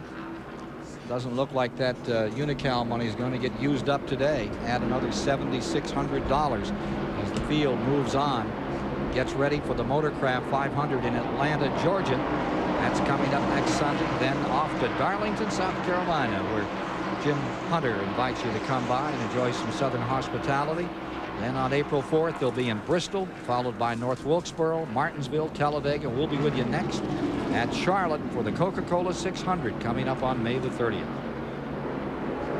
Gentlemen, Davey Allison's team already concerned about tires. They've used 3 sets plus the set that they had on the car when they started the race. They have 5 sets of tires left in this event, so you can be betting that they don't want to see any more cautions, because every time they come in, they're probably going to have to take on the tires that the leader does. If he takes on 4, they'll probably do the same thing. We talked a lot about tires. They're already concerned that they may not have enough to make the race. And remember that only 3 cars have dropped out. Rick Mast, Dave Marcus, and Jimmy Hensley have retired. That's where you go to buy tires right now. Yeah, I tell you what, when you get in a situation where they're a little bit short on tires, some of these other teams, they'll start dealing and wheeling and dealing in there, trying to get them some extra sets. And if it goes green, it's not going to be a problem. Price of rubber going up here in Richmond this afternoon. Here's the struggle in front, and as you've been noting, watching carefully, Kyle Petty seems to have that car twitching, particularly coming off 4, Neil. He's got the car running right on the bottom of the racetrack. When he comes up, here he goes down the back straightaway. Let's see if we can follow him around. Watch how low he comes. He goes in this corner, but coming off the corner, he runs lower than anyone off of this corner, and he's had it twitching a little bit there. He's really been running the car. He's protecting that inside because of this guy you see right here. Davey Allison is wanting to take that inside, so it's making him really be defensive to the inside of the racetrack. Kyle Petty, who won his first Winston Cup race here at Richmond, 1986, trying to hold off Davey Allison. Allison trying to nestle the nose of that 28 and taps him a little in the middle of 3. Talk about nose. That was a little nose contact right there. Kyle gave him a little bit inside. Davey got in there. They just barely touched. Good hard racing off that corner. Do you hear it or do you feel it more? I always went up there till I felt them. Then you knew you'd go as far as you could go. You need curb feelers on these things, like when you used to park. Great race for the lead. We're showing 215 laps complete at Richmond International Raceway. Kyle Petty in command. Davey Allison in second. Rusty Wallace is in third. Kowicki fourth. Earnhardt fifth. Dale Jarrett sixth. Daryl Waltrip seventh. Mark Martin is in eighth. Harry Gant is in ninth. And Jeff Gordon rides 10th. The rookie is still in it. He's down about 3 seconds, 3.5 to the leaders.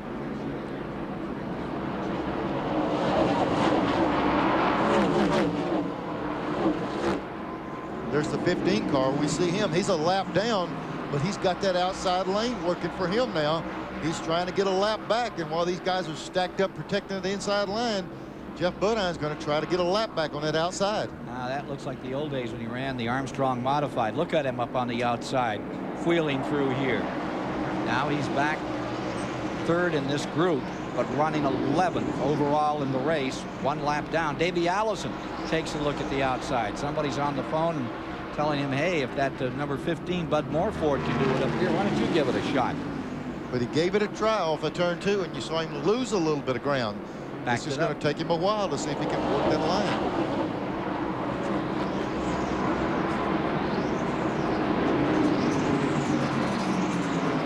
See Kowicki's number 7. He's 4th. I'll tell you what, if anybody passes Kyle Petty, it's going to have to be the outside. It looks like he's wearing that inside line out. Watch how low he is up off of this corner. Right where that abutment starts on the wall, he's right on the very bottom. If you pass him, you'll go down pit road on the inside. There are your leaders, still in a bundle. Bodine wanting to make up some time as Kyle Petty stays first. Allison right with him. 220 laps complete. Just behind this group. And you have Earnhardt, the number 3 car, 5th. Dale Jarrett right after him. There you see that interval. There's Earnhardt in the 3 and Dale Jarrett. They're in 5th and 6th positions. It gives you an idea of just how much space they have to make up to get back up and run with the leaders. It's another 10 car lengths back to Waltrip and to Mark Martin. And we'll have more of the Richmond Pontiac Excitement 400 after these words. 227 to 400 laps complete. There's your battle. Kyle Petty faces Davey Allison. Pontiac versus Ford at the Richmond International Raceway in the 40th renewal of the Pontiac Excitement 400. $720,000 at stake. Here comes Davey looking to the inside to challenge.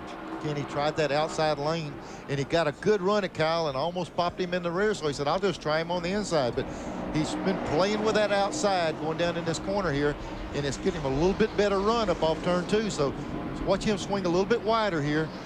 He's running a little bit higher line, and he gets a good shot at him every now and then. It takes him about 2 laps to build up into it.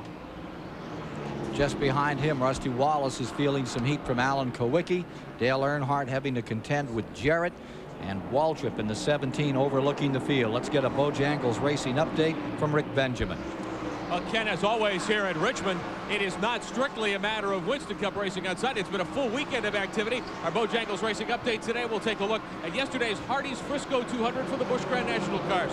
Run on a beautiful sunny day. Rick Mast, the early leader from the pole. This is rookie contender Roy Payne, who popped the wall for the first caution on lap 110. Second caution about 30 laps later, the 02 rookie Michael Ritchie. Veteran Larry Pearson of the 92 get together on the main straightaway. Both those drivers are able to continue. About 40 laps to go. Mark Martin takes over. Dave Rezendes caused the 3rd caution of the day, hitting the wall. Then it was Mark Martin over Joe Nemechek, last year's Busch Grand National champion. Nemechek tried to close the gap, but he couldn't do it. Mark Martin, the winner, by about 10 car lengths yesterday in the Winn-Dixie Ford here at the Busch Grand National competition at Richmond International Raceway. His 2nd consecutive victory in that racing series. Want to give you a reminder that coming up a little later on, we're keeping track of the True Value Hard Charger standings. Every lap, the top 5 drivers score True Value Hard Charger points. At the end of the afternoon, the driver with the most points wins $1,500 from True Value Hardware. We'll have that result for you a little bit later on today. Dan Cotter's been a big race supporter since he had Tom Sneva win at Indianapolis, and he's gotten to really like these stock cars and the folks over there at True Value in Chicago. Take a look at Kowicki. Down low, puts that Ford to work, and he has Rusty Wallace pinned to the outside. Well, the lap before, Ken, off turn 4, they really got together coming off the corner. They tangled pretty good. But there they go. They're touching again coming up off of that corner. Not near as much contact this lap as the time before, but they made the pass. 4th. Kowicki there. Wallace back to 4th. And you can see that front end just snap on that car for a second. He has to gather it back up. Gives Kowicki a chance to pull away. Now take a look a little further back. Here is Dale Jarrett in the 18, and guess who's back? On the outside, using that lane up there where nobody else is feared to tread today, Daryl Waltrip. Waltrip moving. And it seems like it has to come to him. He can't force it. He's able to let the track kind of come to him. As he runs a little longer, he's able to work up there. Looks like Earnhardt's going to try it up there a little bit. And moving to 5th, Waltrip. Back to 6th goes Jarrett, 7th Earnhardt. Here comes Earnhardt trying that outside for the moment. So on that swap of positions, you've got Waltrip up into 6th, Jarrett falling back to 7th, Earnhardt in 8th, and Earnhardt trying to get himself another notch.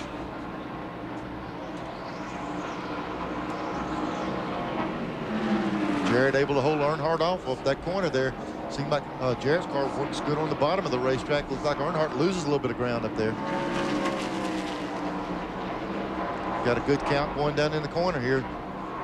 Off turn 2, it's really tight over here. Jarrett really has to give some room. Earnhardt and those guys are really tightened up off this corner.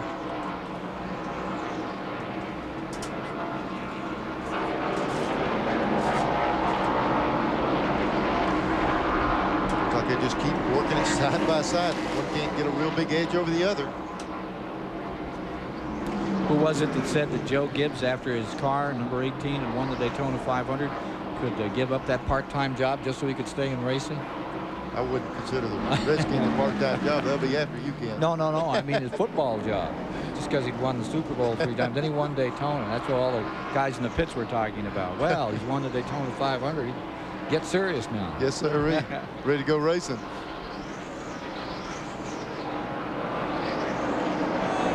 Here's some people that are serious about racing. Put on a heavy underwear and a double-sized coat and sit out here and enjoy some good racing.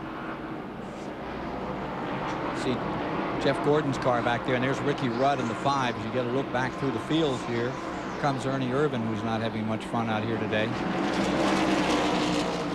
Hasn't been any fun for Irvan. He's 13th a lap down, and he likes to be up right in the middle of the hunt for first spot. There you see Morgan Shepherd. He has slid back. 21 car is being shown as 14th a lap down. Harry Gant, we really thought Harry was going to have a heck of a day. He still is in that lead lap, and caution's out. Yellow is down. Third time this afternoon. We have a caution on the track. I think we may have some debris or something. I can't see any car in any problem. This comes at lap 241. Kyle Petty leading, Davey Allison second, Alan Kowicki third, Rusty Wallace in fourth. Daryl Waltrip fifth, Earnhardt is sixth, Jared in seventh, Mark Martin in eighth, Jeff Gordon ninth, and going 10th, Harry Gant. Ken, the only thing I see is Bill Elliott is sitting on pit road with the hood up. He might have put a little something out on the track. NASCAR saw it. Well, we'll try to solve this mystery after we take this brief break.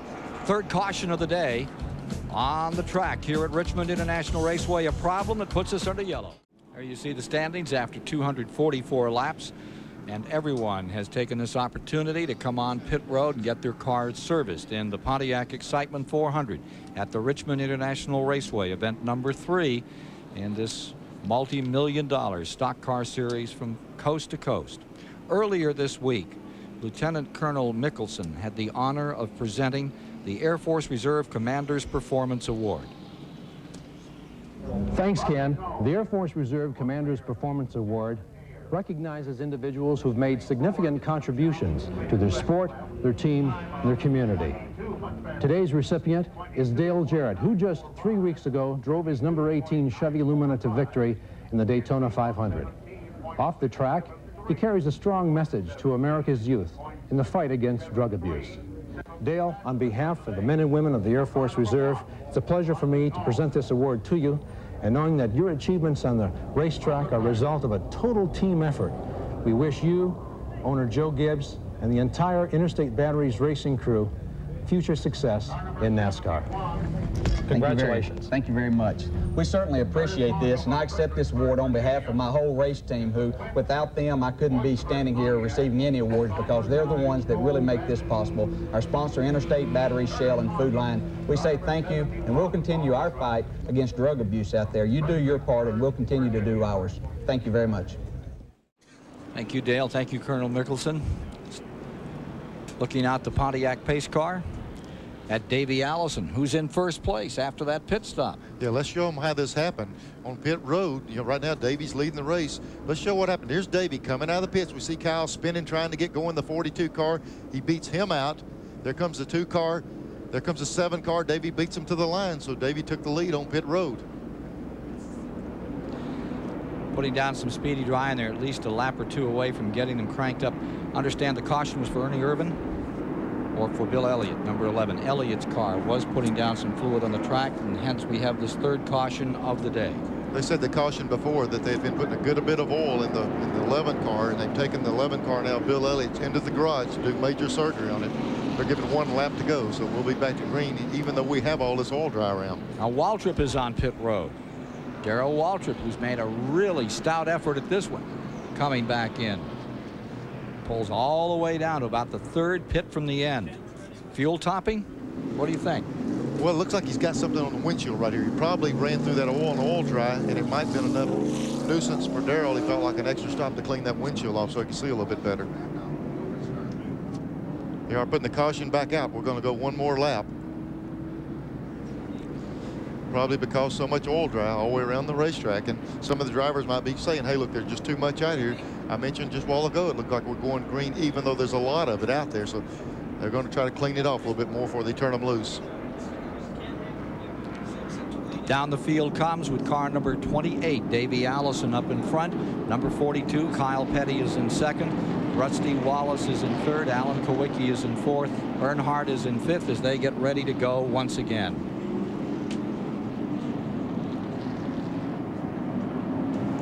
Ever see Dale Jarrett cleaning his tires off, getting ready to go?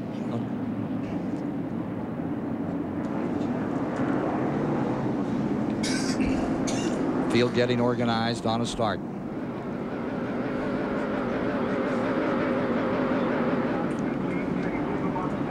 Pace car has the light off on top, and we're just about ready to go once again. There's a good indication, Ken. You can see from the pace car. Look at the oil dry, the speedy dry flying up behind the car. So there's still a good bit on there. They fix to turn these guys loose, though. Won't take long to blow it off there with these cars. Coming down for a start, coming to the line. Davey Allison holding the lead for the first time today.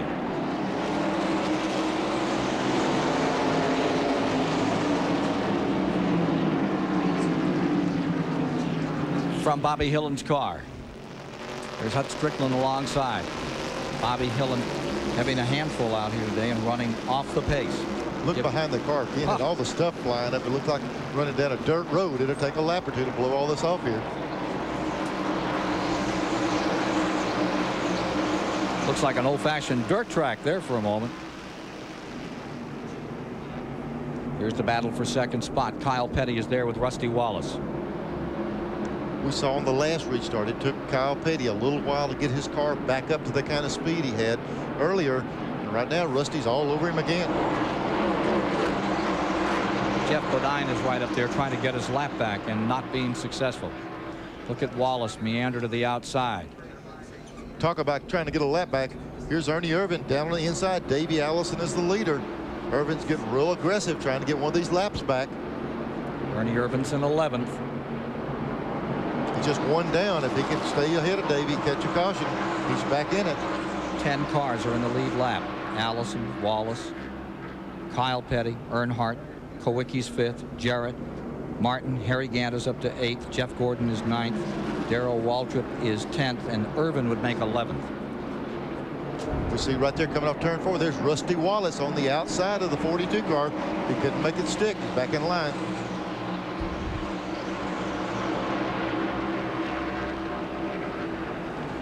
It seems as though it just takes Kyle a lap or two longer than the rest of them to get it back up. And once he gets that thing wound up, he's pretty tough. He's got his work cut out for him now because we're watching these leaders here, and Davey Allison's about 8 car lengths out in front of him. Surprising performance by Davey Allison in the 28. Boy, it's been a tough year for him. 28th at Daytona, 15th last week, 2 laps down at Rockingham. Here for the moment at lap, I want to say 254. Is that right? 254, 255. You know, Davey and those guys are trying to answer a big question, Ken. Everybody says, boy, what happened to Davey at Daytona? They were off the pace. They're trying to answer that question themselves, and the best way to answer it is with a good run today. That'll put a lot of security back in that team and put a lot of confidence where it needs to be with that race team. Now behind those two, look at this struggle as Wallace comes to the inside. Rusty Wallace is there. Kyle Petty on the outside in those Pontiacs, flanking as they come through turn 1. Kyle comes right back in turn 2. Who says that's a one-groove corner? But you've got to be so careful of Rusty. Kyle had the ability to pull back up on that outside. He left that lane open. If he would have moved over the least little bit, he'd have pinched both of them on the outside wall. So you sure put a lot of confidence on that guy to leave you that little bit of room to get through there. Rusty Wallace charging. He wants to go up, take a shot at Davey Allison for the lead. Alan Kowicki coming with Rusty Wallace. Here's Earnhardt in the 3.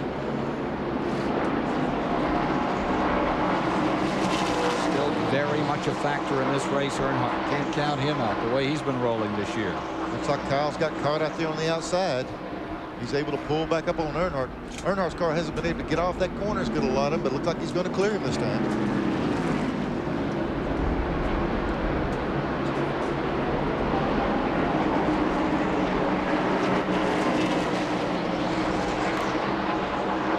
Not uncommon to see Kyle and his team really use their head. We heard him say a while ago that they got a long way to go, and they've had a lot of problems this year. They don't want to create a problem. They don't want to take an extra chance. So they're worried about just keeping the car clean right now, where they have something left at the end of the race. Ernie Irvan trying to stay in that lead lap, get himself just one more caution flag, get routed back to the leader. Rusty Wallace stays right here in second spot. Rusty, this year going to see you make a big push for that championship? Well, first of all, we got our coordination with the team together, but the one big thing is we all got together and we made a decision to win the championship. Not a well, I'm going to try or I'm going to hope. We had to sit back and make a decision to win, and that means a lot of sacrifices, and so we're going to do that this year. We sacrifice a lot of home life, a lot of being late nights at the shop to win, because we want to win. Rejuvenated car number 2. They're sounding tough and looking sane. Here's that battle for 6th position. Jarrett on the outside. Mark Martin down low in the 6. For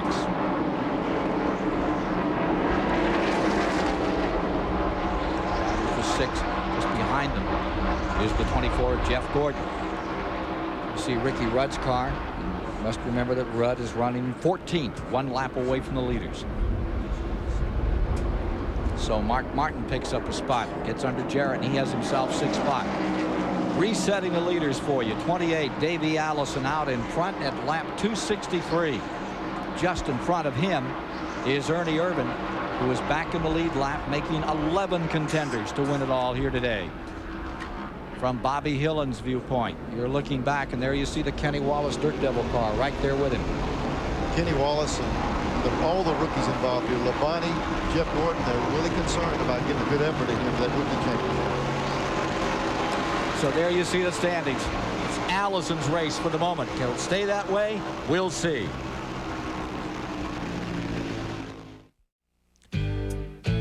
From the early 60s into the modern era, Richmond International Raceway has welcomed Pontiac to Victory Lane. Pontiac's first win here came on the half-mile dirt track of the old Atlantic Rural Fairgrounds, the year 1961, and the late Joe Weatherly, the pride of Richmond, ruled this track with his Pontiac, prepared by Bud Moore. Weatherly and Pontiac continued to rule the fairgrounds in the early 60s, winning races in 62 and 63 en route to back-to-back national championships. Pontiac captured the 1962 Manufacturers Championship by winning 20 of 39 races, including an astounding 6 in a row. In 1988, Neil Bonnet guided his Raymock Pontiac to Victory Lane on the half-mile paved circuit, which was then named Richmond Fairgrounds Raceway.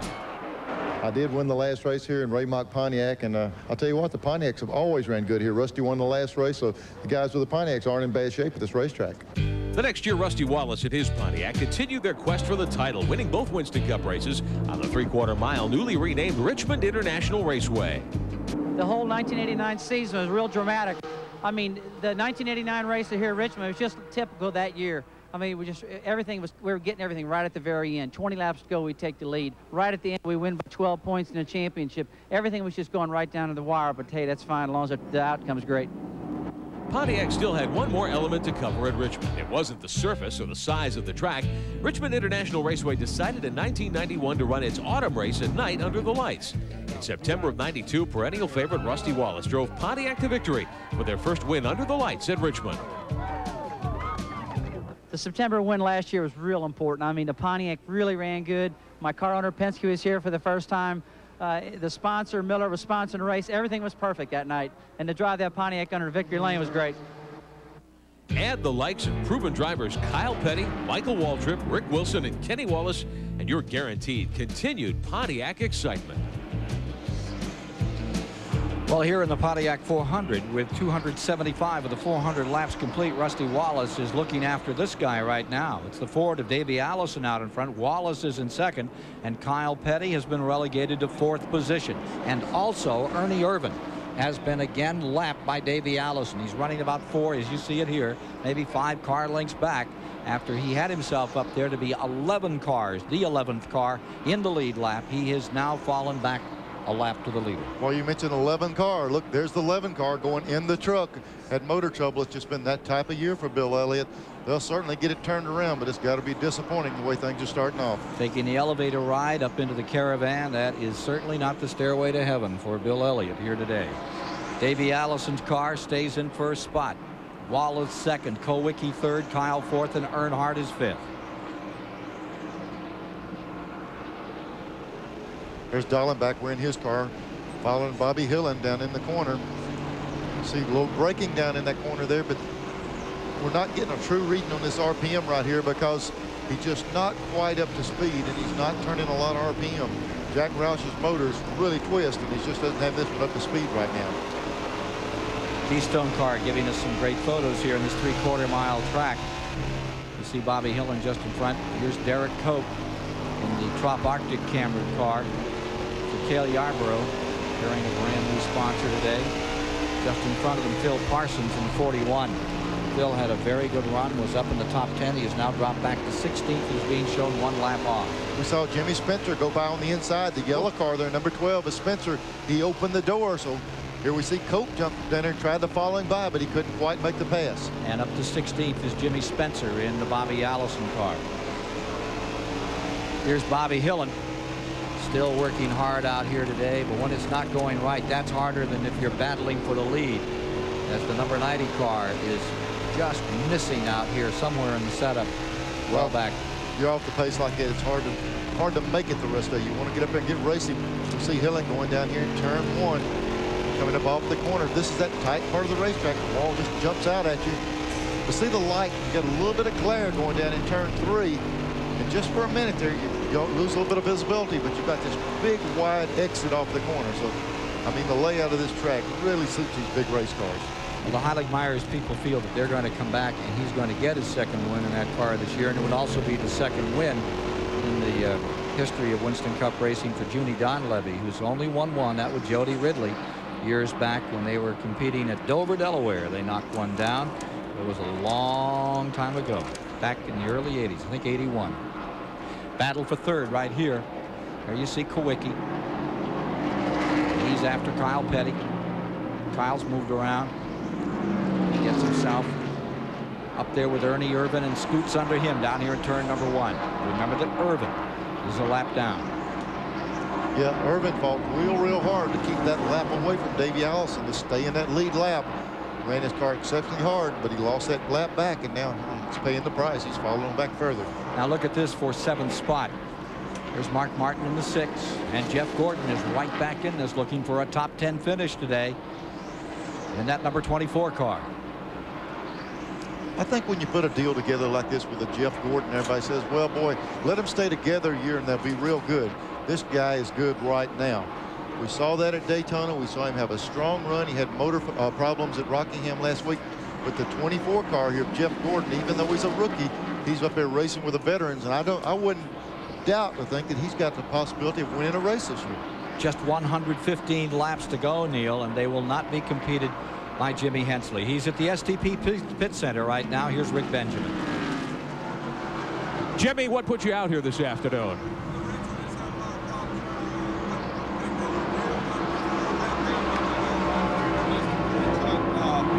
Messed the clutch up on one of the stops and just thought, learn to blow the motor up with this part. What's ahead for you now? Was this a short-term ride for you with Jimmy Means? Well, really, Jimmy had a lot of problems this week. His father-in-law died, and he was going to drive the car this week, and he called me Thursday. And I'd like to say, I'm sorry for the family. Condolences to the family for Marcia and losing her dad this week. So I don't know about, I'm just going to the races now and try to pick up something, or maybe something come along later on. Hope to see you in Atlanta. You're defending Rookie of the Year on the racetrack right now. Davey Allison seems to have everyone covered. Was he the strongest driver out there? Well, first 200 laps looked like him and Kyle was pretty much class in the field, but I think probably any of these cars that's on the lead lap, maybe it's still got a shot at winning this race. All right, thank you. Jimmy Hensley, the Ridgeway, Virginia veteran, with us here in the SDP Pit Communication Center. Davey Allison at the moment with the lead over Rusty Wallace and Kyle Petty. We'll be back for the final 100 laps in a moment. Folks at Sears making possible the look at upcoming Winston Cup races. Next Sunday off to Atlanta, Georgia, that beautiful track where they also conclude the season. You're going to be at the Motorcraft 500 next week, Neil? Yes, sir, Ken. I tell you, it's a great race down there, and I needed tickets the other day, and they're still available. I called Ed Clark and his guys down there, and there's good seats available, and I'm going. Then the Trans-South 500's coming up. Big time till we get down to Memorial all season long, but some great races in the immediate future. That North Wilkesboro race is always a dandy at Phoenix Staley's facility. Well, here we are at lap 296. 104 laps remaining. Take a look at this. It's Davey Allison and Rusty Wallace and Kyle Petty, Alan Kowicki, Dale Earnhardt, all involved in this thing. And for the moment, we're focusing on Rusty Wallace and Kyle Petty. They're back there in second spot. What a turnaround for Davey Allison today to get himself together after two poor finishes in the early going. But the Hueytown driver, who qualified 14th, is currently leading. The battle for second remains between Kyle Petty and Rusty Wallace. Those two Pontiacs in there having their own struggle as the Ford leads. It would be the first victory for Ford this season if Allison can succeed. Remember that Bodine had a third-place finish at Daytona. Mark Martin put him on the pole at Rockingham. Now maybe they'll pull off the overall win. Ken, we see the two car of Rusty Wallace fell back just a little bit. There might be some things they can do to pick the pace on that car. Let's go down to his pits with Buddy Parrott along with Dick Berger so we can find out. Well, Buddy, it's been running well so far today, but you're still in second. Can you make it up to first? I'm sorry, Dick, I didn't understand. You're running well, but you're in second. Can you push it up to first? Well, of course, we're going to try. You know, the cars, we've been trying to adjust it all day long. It's a little bit pushy in the middle, and then we get a little loose. So but we're trying to gain on them, and we got one more stop coming up. Maybe we can do a lightning fast stop and put it in front. But like I said, we got some good competition today. And if there is only one more stop, it'll be the most important one of the day. Dick, it seems like the battle on pit road is getting to where it's more important than the battle on the racetrack. In the last couple of races, whoever comes out of the pits in front stays out front. So it's going to be the big battle is who gets off pit road first. The interval is 2 2/10 seconds from first. Allison back to second. Kyle Petty and Rusty Wallace, depending on how you want to read it. They struggle back there. There you see Davey Allison just around Rick Wilson. And we're at lap 3:01.99 to go in this $720,000 battle. Davey Allison, the 1988 winner here at Richmond in the fall, is currently looking for his 19th Winston Cup victory and looking very stout here. The 92 Daytona 500 champion on a roll, but these are the guys that are the next contenders. Kyle Petty and Rusty Wallace sitting just a little more than 2 seconds back. In heavy traffic is the leader, Davey Allison, lapping Ken Schrader. You'll recall that Ken Schrader slapped the wall earlier hard, got himself back out and was able to continue. There's Schrader's car, but it's well off the pace, the man that sat on the pole today. Here's Davey Allison. Let's take a look at this interval. There's something happening. Before they were just barely behind Davey. We see Davey enter turn 3. Look how far back. We're still falling back. Those two cars side by side, that's second, third place. And that is the key. They're racing each other. The more they race, they swap the lead a couple of times. Davey Allison is driving away while these guys are battling for second, third place. Leading now by more than 2.5 seconds is Davey Allison. And so this pit stop will become all the more critical. Neil, when they come down pit road this time, that Parrott crew comes through as they did at Rockingham, that could change the situation around one more time. They can put him right back in the middle of this. And it's times like this, Ken, I don't know how many people approach me in these teams say, boy, I'd like to work on one of these pit crews. What have you got to do to work on a Winston Cup pit crew? Well, let me tell you, folks, no matter how good you are, when you're the key on this car, getting in and getting out in 19 or 20 seconds, you'll think about having that job. The pressure is on those people behind pit wall when that car comes down there. If you mess up, you lose the race. You're just as critical as the guy driving that race car. Neil, Ken, one of the drivers we haven't heard much from in the last hour. This gentleman, young Jeff Gordon, the top rookie contender in the number 24 car. He clipped the wall about 100 laps ago, and now we're told one of his rear fenders is rubbing a tire. So Jeff Gordon not with the strongest of outings here in the late going this afternoon. Still strong enough to be 9th overall in the field, running just in front of Harry Gant. 10 cars remain in the lead lap. And Gordon up there in that lead lap is looking terrific right now. Back with that leader, Davey Allison. 2 6/10 seconds now as Davey pulls away. Yeah, the more they race behind him, the stronger he's going to get, the more he's going to pull away. They're going to have to mount a charge, but as long as they race against each other, Davey's pulling for that. I'm telling you, Davey's glad to see him race like that. As you look at these cars on this track, which has so much of the super speedway flavor and still has never lost the short track flavor, Neil, in the old days, you'd bring a car out of this place and you didn't have one fender, one panel that wasn't bent or busted. Now today you have to be a little more careful. How much of a race car are these guys willing to give up out here today? When you come to a track like this, you know you're going to get in a little beating and banging. You're going to have a little bit of trouble. You're going to roll some fenders back. But you damage that car really bad and mess up the aerodynamics on the car, and you'll pay the price. So these cars are beefed up under those fenders. There's some pretty good roll bars. These things got like Nerf bars all the way around them, so they're ready to lean on each other a little bit. The Rebestis number 8 looks like it's about to give up the ghost. Sterling Marlin, who's had 8 second-place finishes, now driving for the Stavola folks, and it is slowing down here as we get into those last 90 laps of competition. So we'll be back to give you more of the Richmond International Raceway's Pontiac Excitement 400 after these messages. Hey, racing fans, Budweiser asks, who won? November 6, 1983, Atlanta International Raceway. Dale Earnhardt dominates the early stages of this 500-miler, but the Intimidator became a spectator after just 49 laps. He suffered from a broken clutch. From that point, 5 drivers fought for the lead, including the late Tim Richmond, until he blew a motor on lap 120. Soon, Bobby Allison took command, and he was on his way to the victory stand.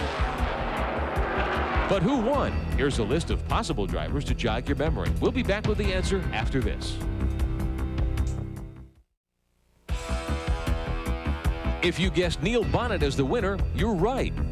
Here's how the rest of that event in Atlanta unfolded. Bobby Allison was running, going for his 7th win of the year, but 7 laps from the checkered, trouble started. Jimmy Means and Mike Potter spun in the 4th turn, causing the day's 6th caution flag. Bobby Allison was heading for the pits, but he blew a tire. The tire problem sent his number 22 Buick right into the pit road wall. From that incident, Buddy Baker took command with Neil Bonnet a very close second. Then, just 3 laps from the finish, Bonnet takes his Chevrolet to the inside of Baker and goes on to victory by less than half a second. Who Won is brought to you by Budweiser, the king of beers, with that clean, crisp, cold taste. Nothing beats a Bud. 320 laps are now complete at Richmond International Raceway. Yeah. Guess who didn't know they won Atlanta? Y'all are doing these little pieces just so it'll revive me. I can't remember those little deals, all of them. It looked good out there. Yeah, it was a lot of fun. Charlotte twice. One here. This is the first track you ever won on. That's right. Here's Ricky Rudd on pit road. Putting a little bit of bite in the car. See him cranking on that right rear. Everybody's going to get 4 tires. Running 17th, Rudd. 21 seconds and he's away. It's a heck of a note when 21 seconds is slow for 4 tires, but that's the case today. Here's the leader, Davey Allison, and now he has a 3-second advantage over Kyle Petty in 2nd and Rusty Wallace 3rd. Boy, he is flying. Well, the red stop was 4 tires, but the longer you can stretch this on fuel, the less fuel you have to put into the car. So normally it would take less of a stop. So I think maybe what you're going to see is 2 tire stops. Davey Allison is planning on coming in from laps 350 to 355, somewhere in that area. Alan Kwiatkowski as well as Rusty Wallace, 350 to lap 355. So we'll see what happens, but could be a gas and go, could be a 2 tire stop. Working lap 324 at the present time in the Pontiac Excitement 400. That gives them 76 laps to decide the $700,000 plus purse this afternoon as Robert Yates' team Larry McReynolds, the crew chief, has command at the present time, trying to turn things around in the Pontiac Excitement 400. The Ford interest here today, Neil. We've heard that big battle all season long, GM Ford, and everybody says it's out of balance, but that doesn't seem to be the case. It almost seems to me as NASCAR's got one of the most level playing fields they've had in a long time. We get to these tracks, we're going to see Edgar Hamlin all into it, so they'll be right back in it. You see right there, there's Kyle Petty, but look how far Rusty Wallace has passed him. See Rusty to the left of the frame? Rusty passed him just a few laps ago and is trying to move on out now. I don't know if he's going to be able to close on Davey, but while they were racing, Davey opened that gap some more, but Rusty is getting away from Kyle a little bit. About 3 5/10 of a second between first and second. Now Allison to Wallace. Pulled away a little bit. That probably had something to do with that much racing. It took them 2 laps to get around each other there. Davey stretched it some more. You know, it almost makes you concerned. These two guys, their cars look really, really good, but Davey's still pulling away. Allison's car must really be coming to him the longer they run. Average speed is 107 miles per hour, which is 2 miles an hour over the record. 105.3, that Earnhardt mark of 1991, could get shattered here today.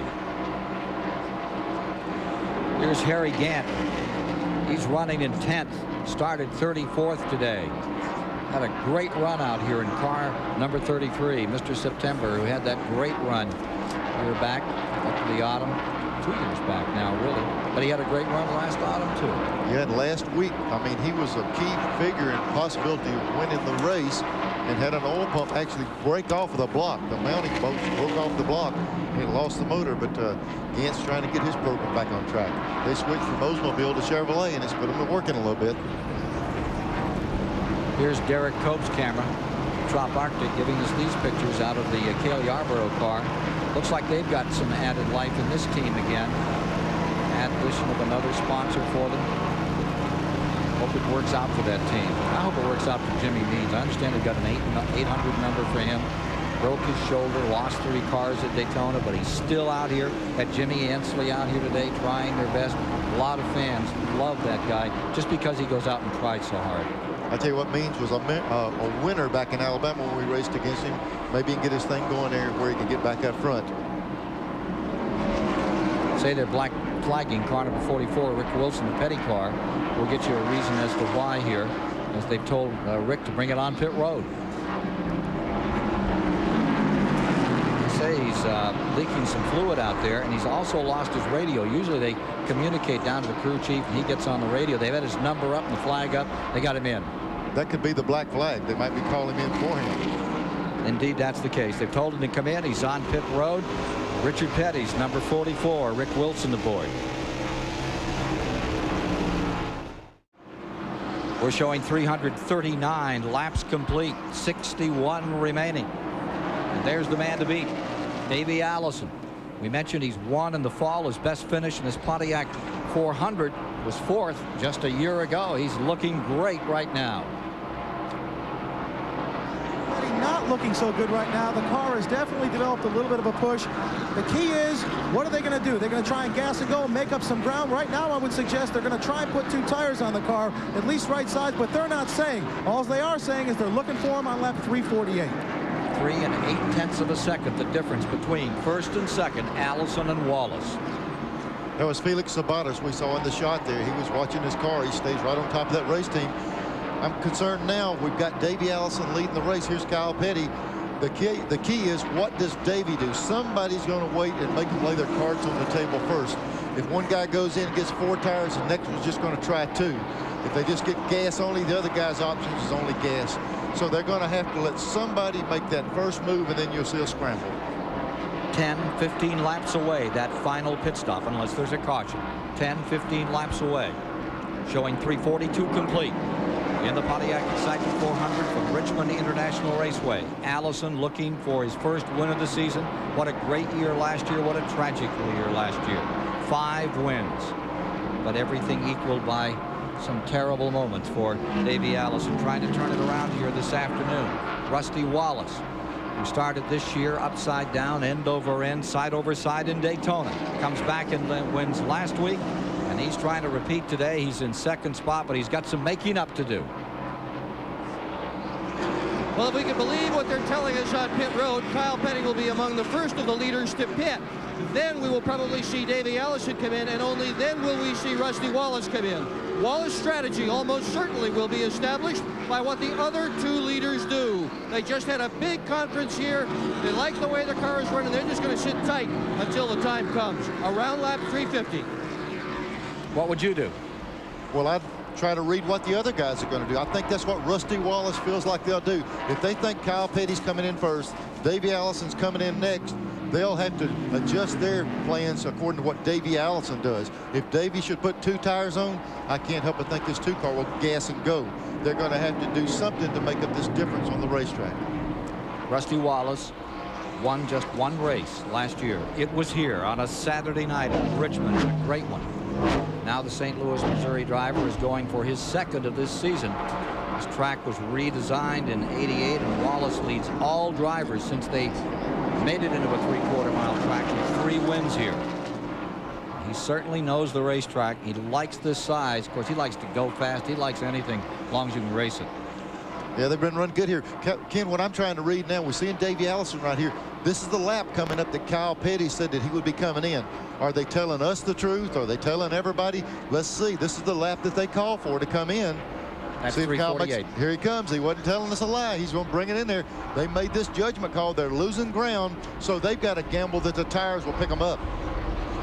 Randy Pemberton is waiting on car number 42 as it eases down pit road, trying not to disobey that 40-mile-per-hour speed limit. Meanwhile, Allison stays first, Wallace second, Kowicki now to third, Jarrett to fourth, Earnhardt fifth. Down to the pits. The guys trying to spread out as much as they can. Jeff Gordon pitting right next door. Just what we thought so far. Right side tires. Now, what are they going to do? Come around the left-hand side. Robin Pemberton out of the way first. They get enough gas in the car. This is a long pit stop, I think. He's down and away. Wow. Randy, was a long stop, but still for 2 tires. We know if they had went forward, it took 19 seconds. We see Earnhardt coming in also. They're going right side tires. And Kowicki is in. Jeff Gordon is in among the cars in the lead lap.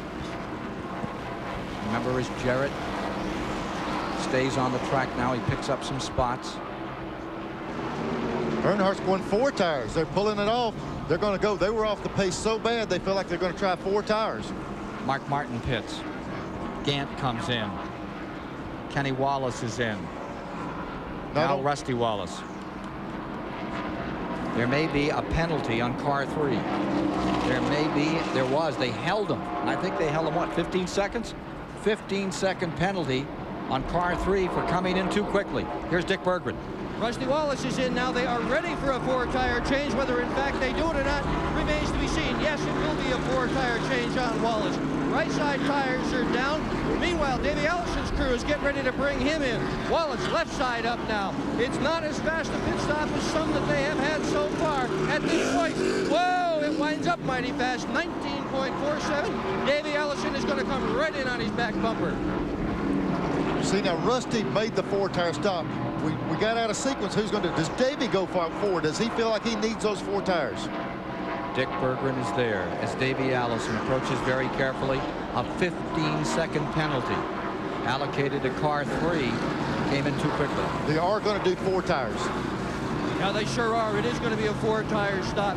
So everybody's going to go with a new rubber and try to chase down whoever it's going to be. And it's probably going to be Kyle Petty that they're going to have to catch when this round of pit stops is all done and over with, taking only 2 under the green flag.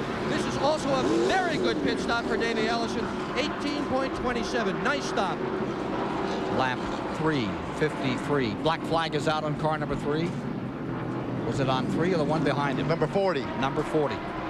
Right behind him came the Wallace car. They put out the black flag, and it is. You can see the sign. It now says number 40, and he'll have to come back around. There's the number 40 being brought back on pit road, coming out of the pits too fast. Earnhardt caught coming into the pits too quickly was the call. So he takes the penalty, and he's back underway. Here's how things stand. Waltrip is in first. We're at lap 355 of 400 to be run. Waltrip is in first. Davey Allison being shown in second. I don't believe so. I think they still had Bodine in there a lap down. Still got Waltrip up as the leader. It's going to take a few laps for this to shake out. We had the leaders come in a little bit early because they felt they needed the tires for the speed. They couldn't afford to run out of fuel. It's going to take a few laps for these cars that have been back in the field a little bit to come on in and pit to put it back in sequence where they need to be. Here's the situation. Waltrip has the advantage in car 17. Yet to pit. Staying out there, it's lap 356 that he's working at the present time. Then everyone else that's showing up on your leaderboard would be a lap down. That would be Bodine running in the second position at the present time, followed by Allison being shown a lap down until Waltrip comes in. Kyle Petty would be fourth. Rusty Wallace would be fifth. Here comes 17. Waltrip is onto pit road, and right behind him comes Jeff Bodine. That was the two cars that were up in front. So after this sequence of stops by these two guys, we'll be right back where we were with the other leaders. It'll be 28-42. Randy Pembroke. Daryl Waltrip took it to the limit. Once again, he said he was out of fuel, but he had to try to stay out there to see if he could catch a caution, put everybody a lap down, and then he would have gone on to victory. Right now, they're on the right-hand side. Second can of gas all the way in. Daryl looks pretty comfortable. They're going 4 tires all the way around. So we're just going to have to see the way this one plays out with Kyle Petty on 2. If he can do anything, Daryl Waltrip down and away with 4 tires. Staying green, looks like we may have ourselves a record here today at Richmond International Raceway at 105-mile-an-hour mark, belonging to Earnhardt in 91 in jeopardy. Another caution, though, would nix that. Morgan Shepherd is just pitting at this moment. Lake Speed back in another time. We see Earnhardt right here behind Davey Allison, but that penalty put him, that's how close he is. He's a lap down to Davey right there, so he's racing him trying to get the lap back, but Davey's car is so strong it's going to be tough to do. Earnhardt in the 3, working to get around Allison and then pray for that caution flag. 360 this time by and 40 laps to go.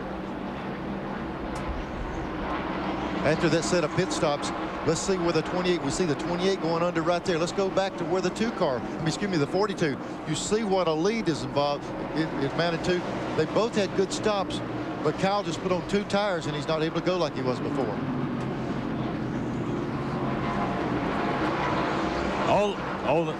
Only about 40 laps remaining of racing here this afternoon. We take a look at the STP rundown. Davey Allison out in front over Kyle Petty and Rusty Wallace.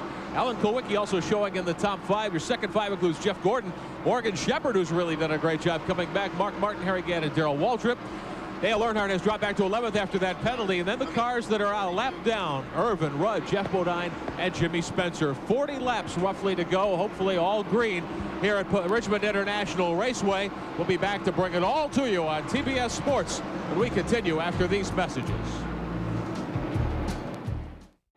Not having any fun out there. That's no fun at all.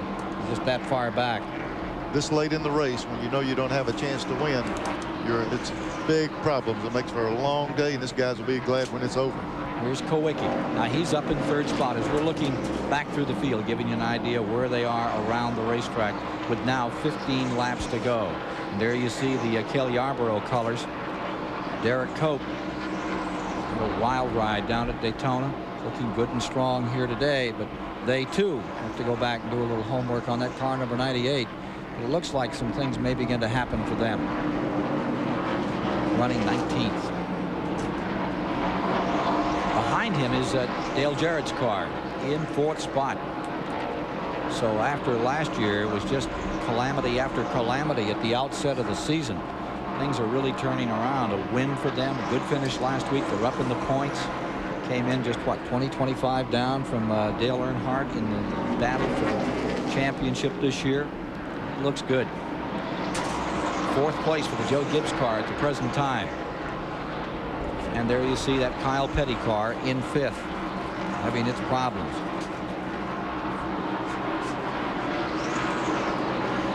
Here's Ernie Irvin. And right beside him at the 68 car, Bobby Hamilton out of Tennessee. They're showing him as 5 laps down in the country time car this afternoon. If Jarrett finishes 4th, Earnhardt runs 10th. Jarrett gets a 1-point lead in the Winston Cup standings. How about that? I tell you, a lot of times you see a guy go to Daytona and he'll win, and he'll come out there and not be able to be real consistent. Jarrett's team seems to really be on top of things now. They win Daytona. They go last week. They run good. The third race of the season. Looks like they're going to be a contender for the championship. Rick Wilson back out again in the Richard Petty car, and there you see Sterling Marlin. Boy, it's tricky to say Sterling Marlin in that Ray Bestis car for the Stavola brothers, isn't it? At number 8. He's all the way back in 31st place. He's been struggling all day long. And here's Mark Martin in the number 6. He is your 7th place runner. Thought he might have a little stouter run. I thought he might be the one that would be up there, but no, it's Davey Allison. And there's Schrader, who set on the pole. That car slapped the wall hard, but he was able to keep going. They're going to get some good finishes out of him this year. That team is coming together. And here's Wally Dallenbach. I really thought he was going to have a better run this afternoon than he's had in the Keystone car. I'm sure he will have some good runs, Ken. That car really runs fast. Wally's really getting on top of the situation. He's dedicated to run good in Winston Cup. They'll certainly get it sorted out. We're down to 8 laps to go while we're doing this, so this thing is winding down. But out in front with a 4-second advantage remains Davey Allison. There you see Brett Bodines, number 26. He was up in front. He battled for the lead early in the going. He's now several laps down as we get to the finish of this one this afternoon. But the Bernstein car for leading now finds itself back in 32nd. We're with the leader, Davey Allison, as he runs out his last laps. Working lap 394 and putting a lap on Hut Strickland. Strickland is 18th overall in the field as we get down to the end of this day. And this is one of the biggest advantages anyone has had in this race since they developed this track into a 3/4 miler, Neil. We haven't seen anything like this. We are going to see a record for the distance. The rate he's traveling now, it's up to 108 miles an hour. The old market 105.3 for Earnhardt in 91. Unless something untoward happens right about now, this is a record. And Davey Allison will have it. And we'll have our 3rd different winner of the 92 campaign. 5 to go. Davey's team certainly need this. Not only does Davey Allison and Robert Yates' team need it, they almost had to have it because they were such a strong team last year. And to get off to the start they had, this right here will put them right back in the picture to be strong all season long. Only 4 cars out of the race. Mast, Marcus Hensley, and the one you saw being loaded earlier, Bill Elliott, leaving town. Well, not exactly leaving town. Takes a while to get those transporters out of the infield. Packed house, over 70,000 here at Richmond. They're back in September. Hope you'll be here to see it. We had a whale of a race that Rusty Wallace won a year ago. He's in 2nd to this man, Davey Allison, at the present time. Kowicki stays 3rd. You know, the Fords really have had a day. 1st and 3rd out here at the present time, Neil. Yeah, we've heard that all season long about who's got the strong car, who's got an advantage, whatever. But I'm just telling you, it looks like it's pretty level. Here's a Ford winning the, right out front. Here's 3rd place, Alan Kowicki. He keeps getting those seconds. Now he's had 2 seconds here since they changed the track over. Gets a 3rd today. Got to get a win in this team. He's always in it.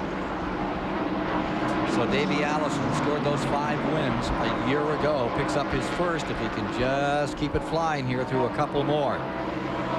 This could be his 19th victory if he takes the checkers today. 7th full season on the Winston Cup scene. Robert Yates bought that team from Harry Ranier back in '88. White flag is down, and there's 1 to go. And Davey Allison in his 5th year with Robert Yates is on his way in that final lap, looking for win number 19. One here, as we mentioned earlier, in the fall race, which is now a Saturday night affair. We're going to be here in September to enjoy it. Allison coming from 18th to 8th in the Winston Cup point standings as he takes the checkers here today. What a jump up for him. And Jarrett leads Earnhardt by 1 point in the Winston Cup standings as we bring this one to conclusion. Davey Allison has done it. He wins by a margin of 5 2/10 seconds. We got a crash on the finish line. 3 cars coming across the line, and it's Wallace, Bobby Hamilton, all snarled up as they were battling right to the checkers. It was over for the leader. He was already in the backstretch, and look what happens in the main straightaway. We'll be back to show you the story of this one as we end this race with an exclamation point after these messages. Stay with us. We're getting the story together of this finish that had 2 cars in the wall down here on the finish line. And the other big story, of course, is right over there in victory lane. Let's join Dr. Dick Berggren over in the Bojangles Winner's Circle with Davey Allison. You did a great job on the racetrack today, Davey, but did you have trouble finding victory lane? They moved it. Well, I tell you, it's been since 1988, the September race, since we've been here at Richmond. So I didn't know where I was going at first, but they told me on pit road, and I turned around and went back out and came back. Hi, Liz, the kids, Mom, and Grandma. We did it today. How hard do you have to drive this thing to get here? We ran it hard all day, but I'll tell you what, I got to say thanks to Robert Yates and Larry McReynolds and all the Texaco Haviland race team, because they just hung in there with me all day. We were patient. We just bided our time. We did the right things on the racetrack. We did great, had great pit stops all day. And here we are, Texaco Haviland Thunderbirds in victory lane again. Where on the racetrack were you better than Kyle and Rusty? I don't think I was better than them in too many places, you know, maybe just getting off the corners a little bit, but I think we beat them in the pits mostly. Last year you started out with a win at Daytona. This year you start out with a couple of rough races and then a win here. How big a win is this for you? Well, I'll tell you what, I think that this is going to be the best momentum builder that Robert Yates Racing could possibly have right now. You know, we had a bad start, but we never gave up. These guys never give up. They're the most enthusiastic bunch of people I've ever worked with, and I'll tell you what, I think they're the best. You looking down the road toward December? We're not giving up yet. We may be down, but we're not out. Davey Allison, thank you. Victory lane, he's done it today at Richmond. And, of course, he'll be back here at Richmond on Saturday night, September 11th. That's the second Winston Cup race here on this 3/4 mile track, and it ought to be a dandy. This race today, he dominated that last 80 laps. And take a look at the result of that last moment effort here on the finish line as they're picking up the Kenny Wallace car. Here's what happened. We'll see if we can see them. They come in. This is looking down the front straightaway. See them coming off the corner. We see the yellow car is a 68 car, Bobby Hamilton. Looks like he got tagged. Looks like he tagged maybe the 44 on the inside. It's hard to tell who it. And then the 40 car of Kenny Wallace got involved. Really tore the cars up. So, 2-car tangle right on the finish line. What a way to finish it. We'll be back with more here this afternoon. We've got a new record, 107 miles an hour. We'll talk a little bit more about that after this. Well, there you see the unofficial results. Davey Allison in first, Rusty Wallace coming home second. Alan Kowicki finds himself third today. Dale Jarrett with an outstanding run to fourth. And Kyle Petty comes in fifth. Let's go back down on pit road and meet another of these champions. Rusty Wallace, a great run. You come from flipping at Daytona, win a week ago, and second place. Good job today. And the car was real strong today. I just the crew did a wonderful job again. Good pit stops and stuff. Davey was good today.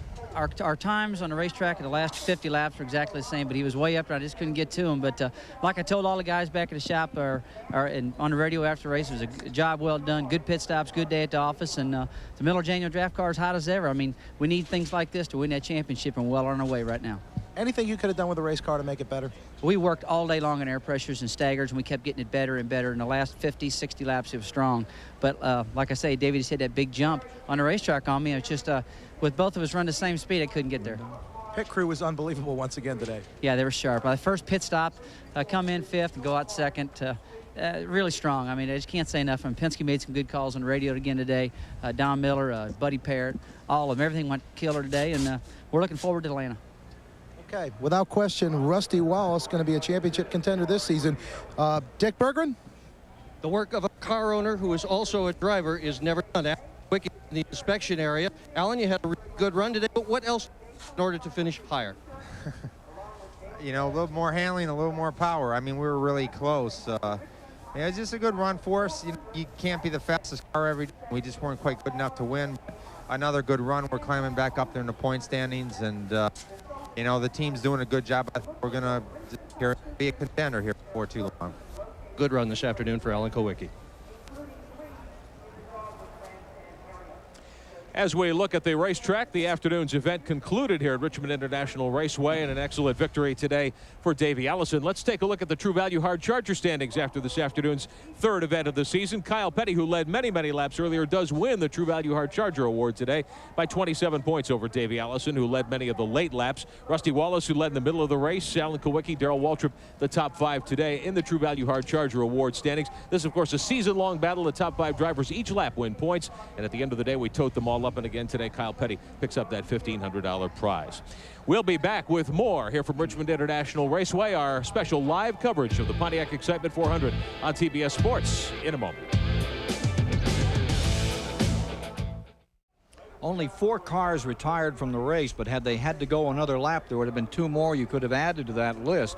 The biggest incident of the day came when the race was officially over. So watch Davey Allison down here in Victory Lane take a look again at this final moment. This is after the checkers had flown by about 8 or 9 seconds. We see the yellow car, Bobby Hamilton, as we said earlier. He's sideways, comes down across the track, gets into Kenny Wallace, turns Kenny Wallace right now outside wall. As you said, it was the worst wreck of the day, actually, after they crossed the start-finish line. So Davey Allison continues to celebrate, and there's a lot to celebrate for the Jarrett family again as well today. Standing by at the STP Pit Center, Rick Benjamin with a very happy Dale Jarrett. Dale, a great run for you today. You came up to a top 5 again. Yeah, we've been real consistent so far this year. We got the win at Daytona, 6th last week, and a 4th today. That's what it's going to take to try to stay in this. I told the guys and a lot of people they wanted to know about the championship, and I said the first 5 or 6 races going to tell if we're that caliber of team yet, and they're stepping up to the challenge right now. We understand you've taken the Winston Cup point lead by 1. It's way too early, I'm sure, to start thinking about a title, but that consistency is really what you're after this year? It really is, you know. But if you get in that top 5 consistently, you'll hit the combination right one day, and we'll win another race or 2. So that's what we're after, and keep getting as many points as we can. It's great to be in the lead right now, but all that is to see it in the paper and pump the guys up some. But it's a great accomplishment for a second-year team right now. It's been a wild 3 weeks for you. What did the win at Daytona do for your life? Changed it around totally. Made it a lot better, certainly. It's been pretty non-stop since then, but I've enjoyed it and will continue to enjoy it. It's something that we can kind of live with all year long, and hopefully get a couple more victories to go with it. And now you'll have Joe Gibbs hanging around a lot more, evidently. Yeah, he's nothing. I tell you, football's loss is our gain, certainly. The more we can have him around, the better people and better race team that we're going to be, because he's just such a great person and getting everybody pumped up, keeping everybody on a positive mental attitude, and that's half of this game if you can do that. Are you surprised how quickly your team's come around? New team last year, here you are barely a year into it. I would say that I'm a little surprised, but I'm not either, because of the quality people that we have. Jimmy Maycar is the best in the business in my mind. I know that, and as far as chassis-wise and running this team and putting the people together, we have a lot of quality people there. So all they needed was a little bit of time to work on things, not just build cars, but improve on what we had, and hopefully this will continue. What did you need a little more of today to have given Davey Allison a run for his money? I would say that we were off just a little bit in the center of the corner. The car was a little bit tight right there, and it was a little loose off, so we couldn't really adjust, take the tightness out of the center without hurting us off. So we decided to kind of live with what we had, and we'll come back here the next time and try a little something different and try to improve on it a little. All right, great run today for Dale Jarrett. Good luck next week at Atlanta. Thank you. Hey, Dale, what about taking that point lead? You're 1 point up on Earnhardt after 3 races. Yeah, that's a good position to be in. You know, that's what we're after this year. We wanted to see what kind of team we are, and right now things are going well. The cars are driving great. Hendricks are giving us great engine, and you know, we've got a lot of good support behind us. The people at Interstate Batteries, at Chevrolet, Food Line, and Shell, we've got everything that it takes in our camp to do well and to have this. And I told the guys over the winter, I think I learned more last year in that year of racing than I'd learned all the years before, because we ran up front a lot more, and that's making me a lot more comfortable seeing what I have to do. There at the end today, you know, I could have really tried hard to chase Kowicki down, but I saw I wasn't gaining on him. 4th place was good enough for us. Okay, well, you've certainly learned to get those sponsors in. Thank you for being with us. Nice to have a good finish like that for you today in 4th place. And we'll be back with more from the Richmond International Raceway in a moment.